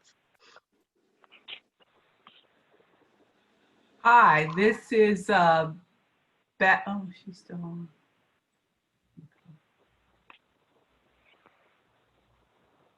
Hi, Valerie, go ahead. Oh, I was going to say hi, this is Valerie Whitney, and I'm here from the Daytona Beach section, and I have thoroughly enjoyed myself today. Everything was very informative. I'm sorry I couldn't sit in on 2 sections presentations, but I learned a lot. I saw some things that I missteps when I served as president of our section. I'm now going to be coming in as vice president for membership, and I hope I can do a better job. Good afternoon. This is Judy Thomas of Fulton County, North Fulton. I just wanted to echo to Valerie from Daytona Beach, my former home before moving to this area. I'm certain you do an awesome job. So glad to have you today and to hear your voice.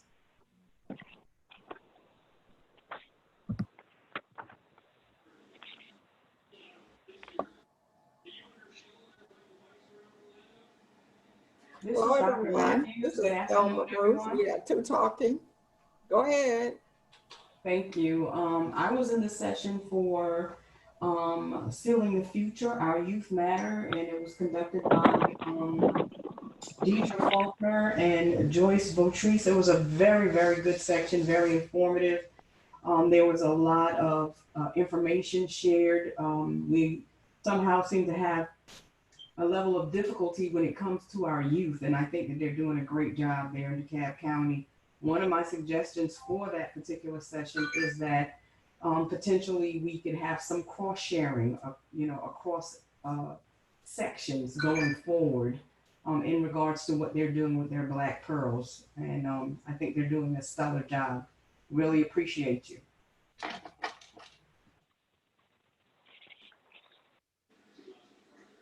Miss Thelma? Yes, how are you? This is Thelma Bruce. I'm from the St. Petersburg section. I want to echo Valerie Whitney.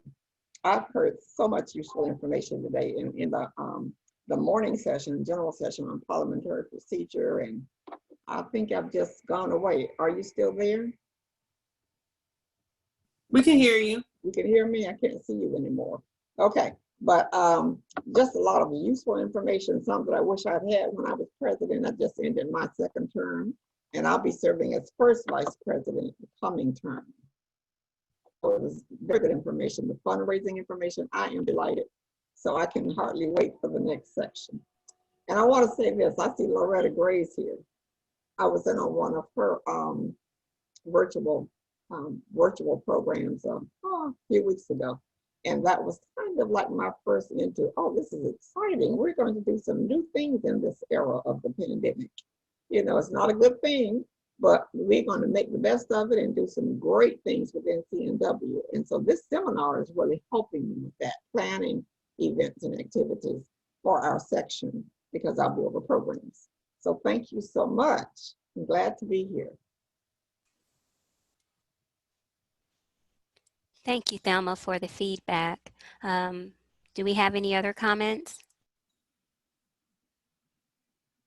This is Darlene Smith from the Rockdale Newton section in Conyers, Georgia.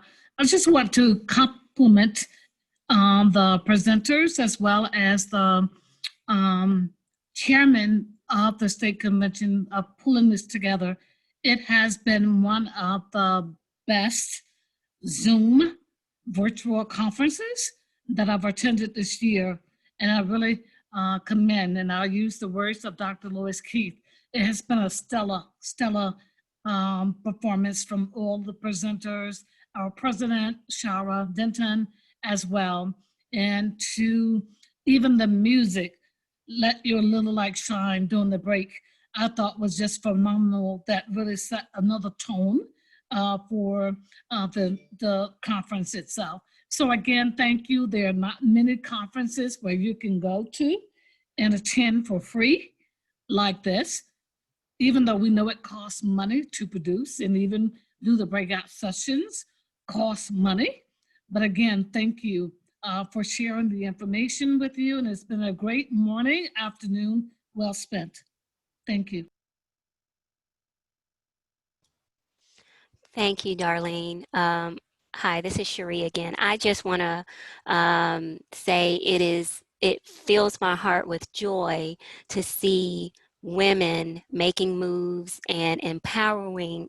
I can't say that right, but anyways, we're lifting each other up in a whole bunch of ways. And I just, you know, we're all different shades, but we are all sisters. And, you know, this is a wonderful group of women.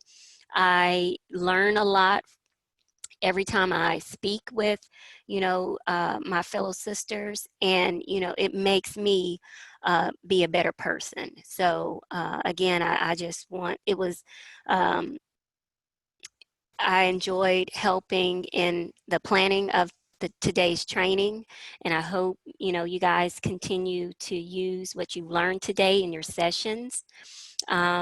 You know, but that's all that I have to say from a personal standpoint. Do we have any other comments? No, pretty much just as we wrap up, to follow up with what you just said, I want to thank you all for your grace, your patience, understanding. Like I said a couple of times, this is a good problem to have. We're doing very, very well for our first virtual training, especially with such a large number of participants, which I can't thank you all enough for sacrificing your Saturday to build your leadership skills and help us grow as a state. So again, I appreciate you all, and I hope you all are enjoyed your sessions and continue to enjoy the remainder of the training. Thank you all so much.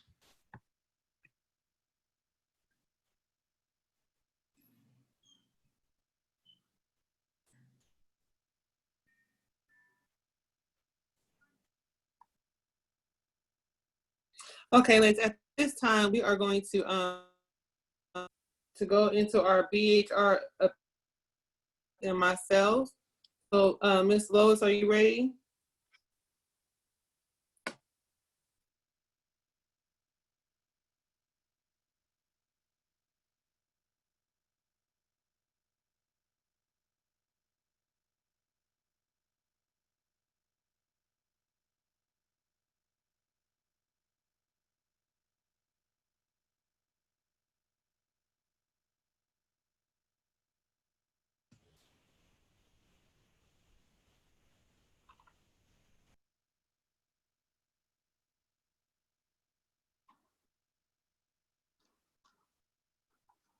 Are you ready?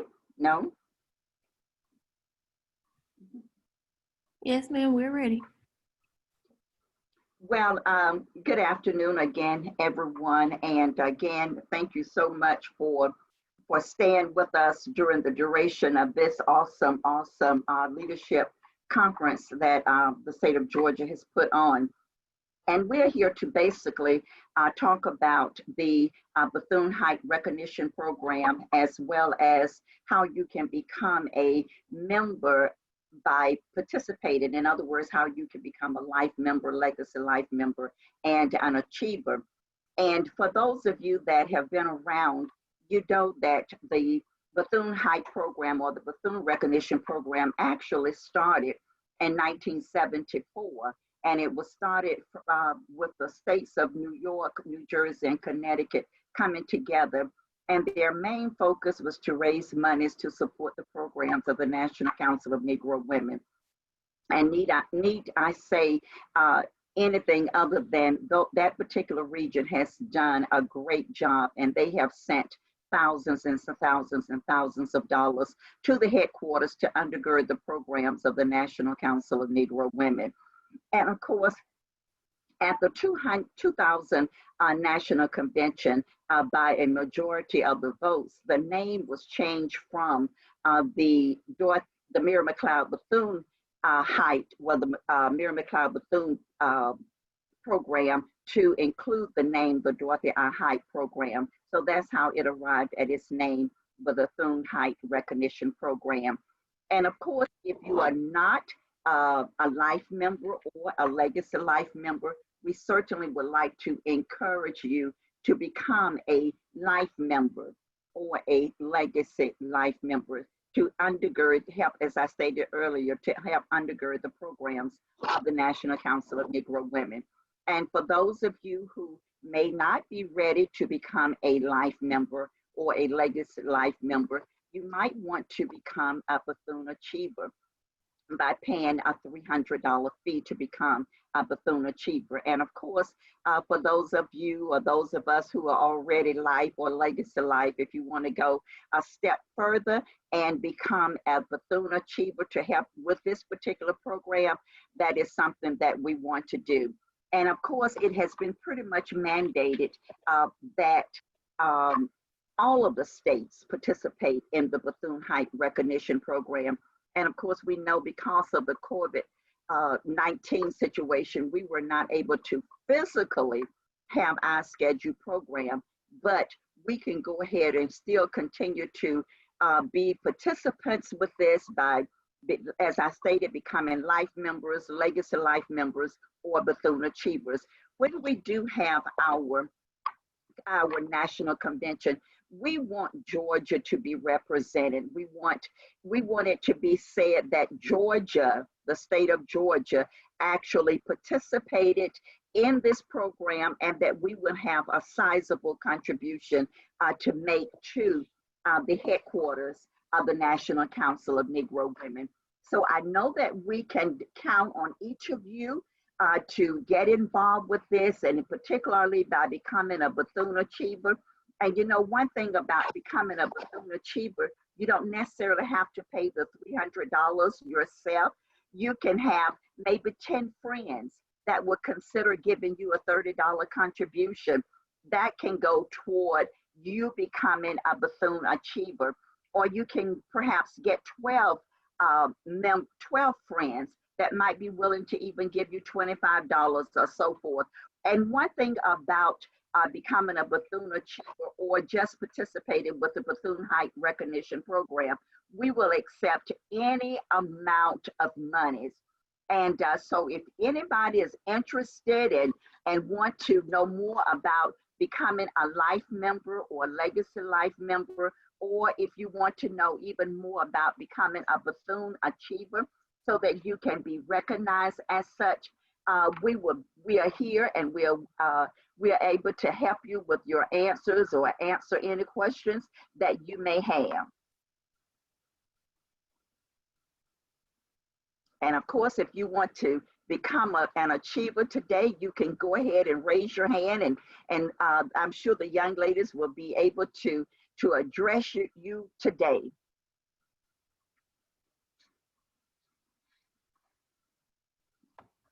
Theresia Carrington. Yes. Well, what we would like today is to at least have 5 members to do an appeal. And as Lois has said, you don't have to do the 300 yourself. You can get friends to help you out. But we would like to have a commitment of at least 5 of us to do an appeal. You can appeal, or you can appeal for someone in your section that you want to do an award for. We just want you to raise your hands, because if any of you have seen the video, Just Imagine, it speaks to what we can do when we become a part of the Just Imagine.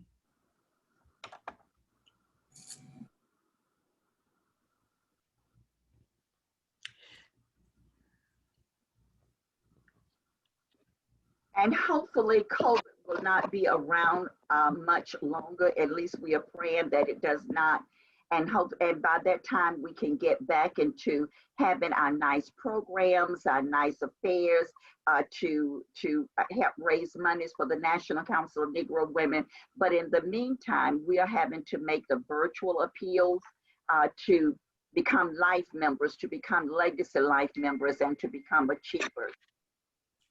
And if you think $300 is too much, we'll take whatever you have to give. So we're asking for 1, 2, 3 people to raise their hands to do and give and support the coalition's fundraising effort for BHRP. Anybody? One body? Somebody? Yeah, we have 3 people on in the chat that have said they were interested, and Deidre Gray had a question about whether or not the $300 needs to be paid by the convention. Lois, can you answer that? I would probably say it does not have to be paid by the convention. However, if the more that we get prior to the convention, the merrier it would be. But we are not turning down any money. Whenever you're available, whenever you have it, you know, we will go ahead and accept it, because if we can't get it all paid by this convention or what have you, then of course we can always work on the next year. You know, we just, go ahead. Oh, I'm sorry. Hello, excuse me, hello sisters. I can't raise my hand as I'm driving. This is Gloria Johnson, Greater Atlanta section. Yes. Can you hear me? Yes. Yes, I will be one of the Bethune-Heights Recognition Awards. And who do I need to send the money to? You can send your funds into the state treasurer and identify it as to be a part of the appeal. Okay, I will do that. And I'm outgoing treasurer for the section, also charter and life. Thank you. Thank you. Very good. Thank you. Okay. Any others? If not today, how about tomorrow? If not tomorrow, how about next week?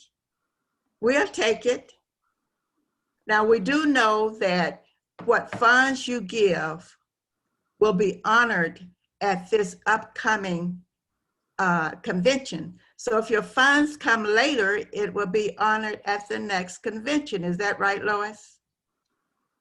I'm pretty sure that's the way it will be. And Sharah and those have been working diligently with the Bethune-Heights recognition. So I don't know whether they have a timeline. Sharah, are you available to answer that question? I'm sorry, I missed the first part of that question. What did they ask? Do you have a timeline for BHRP giving? For it to count for this year, I believe it would have to be before the national convention. Okay, that's what we were thinking. Mm-hmm. Yes, ma'am. So we are not turning it down.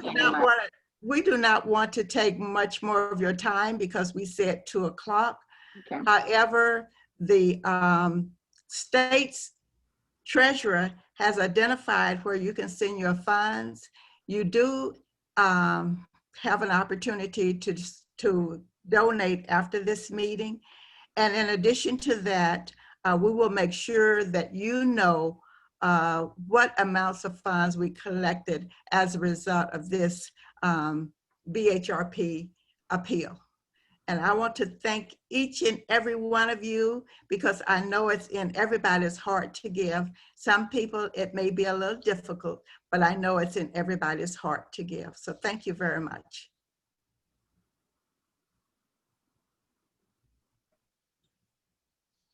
At this time, we would just like to show, before we leave, recognize the BHRP Legacy Life of Life members, and then also the donors who, unfortunately this year we were not able to host our BHRP in person due to COVID, but we did have members that donated their tickets toward this effort, and we have those names that we would like to present before we get out of here.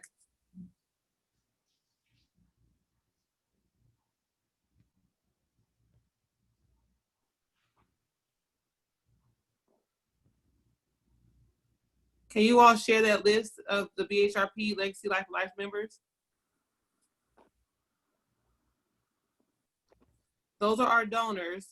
As you see, there are several donors that donated their tickets this year in lieu of the BHRP in person for us to present to the National Convention on next month.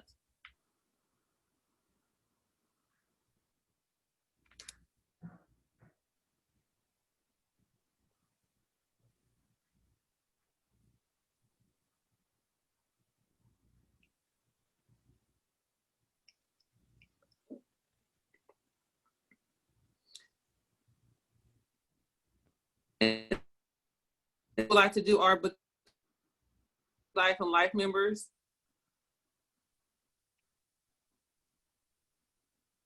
We want to thank you all for your support on this. We had a few missteps with the BHRP, and we know that, like I said, we have to just give each other grace because, you know, we couldn't control the pandemic happening. So we don't want to take any chances with our sisters when it comes to their health and safety. So we decided to push back the BHRP for another time.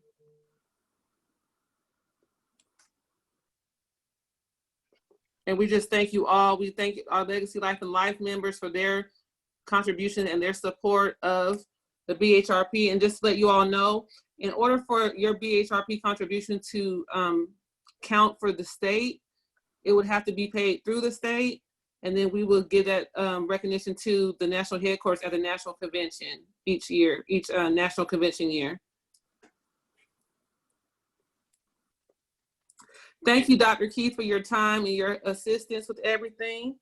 As of now, we'll be wrapping up. And I want to first thank Ms. Theresia Carrington, the chair of this event, for her hard work and her commitment to this.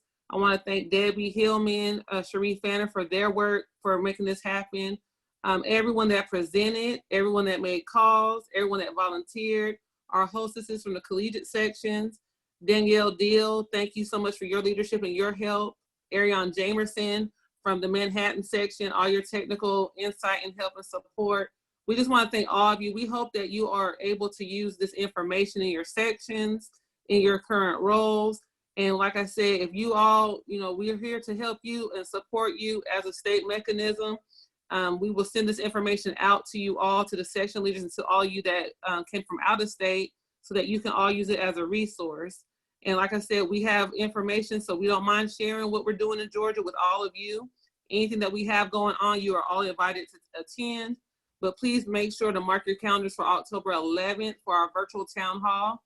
We would love to have you all participate in that, and we will give you more information with that as well.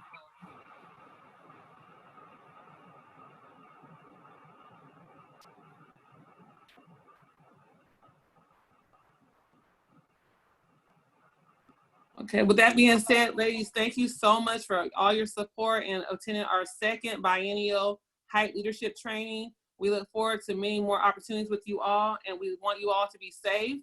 Have a great rest of your weekend, and thank you for supporting our our Height Leadership Training this year. Thank you so much. Thank you. Enjoy the rest of your weekend, ladies. Thank you. Okay. Thank you. Thank you so very much. God bless. Great job. Thank you very much. Great nice job. To meet everybody. Nice to meet you. It was Great job. Have a next week. Yeah. Awesome. Thank you so much for a wonderful conference. Thank you. Please do more at the National Convention. Please do more and keep us notified when you're having these trainings. Awesome. Absolutely. Thank you all. Now you all can Great job. Good job, Danielle. Good job, Danielle. Thank you. Great job. Great job. Excellent, excellent. Thank you, Danielle. Thank you. Hi, Debbie. Hi. Bye. Hey, Effie, Miss Debbie Hi, Valerie. got her video on. Hi, President Bruce. How are you, Miss Sandra Gibson? Great to see you. See you in a minute.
No, I don't hear anything. Hello, ladies. We've concluded, but we're just hanging on in case anybody wanted to chit chat and keep any conversation going. If not, we'll end the session and everyone will be exited out the meeting.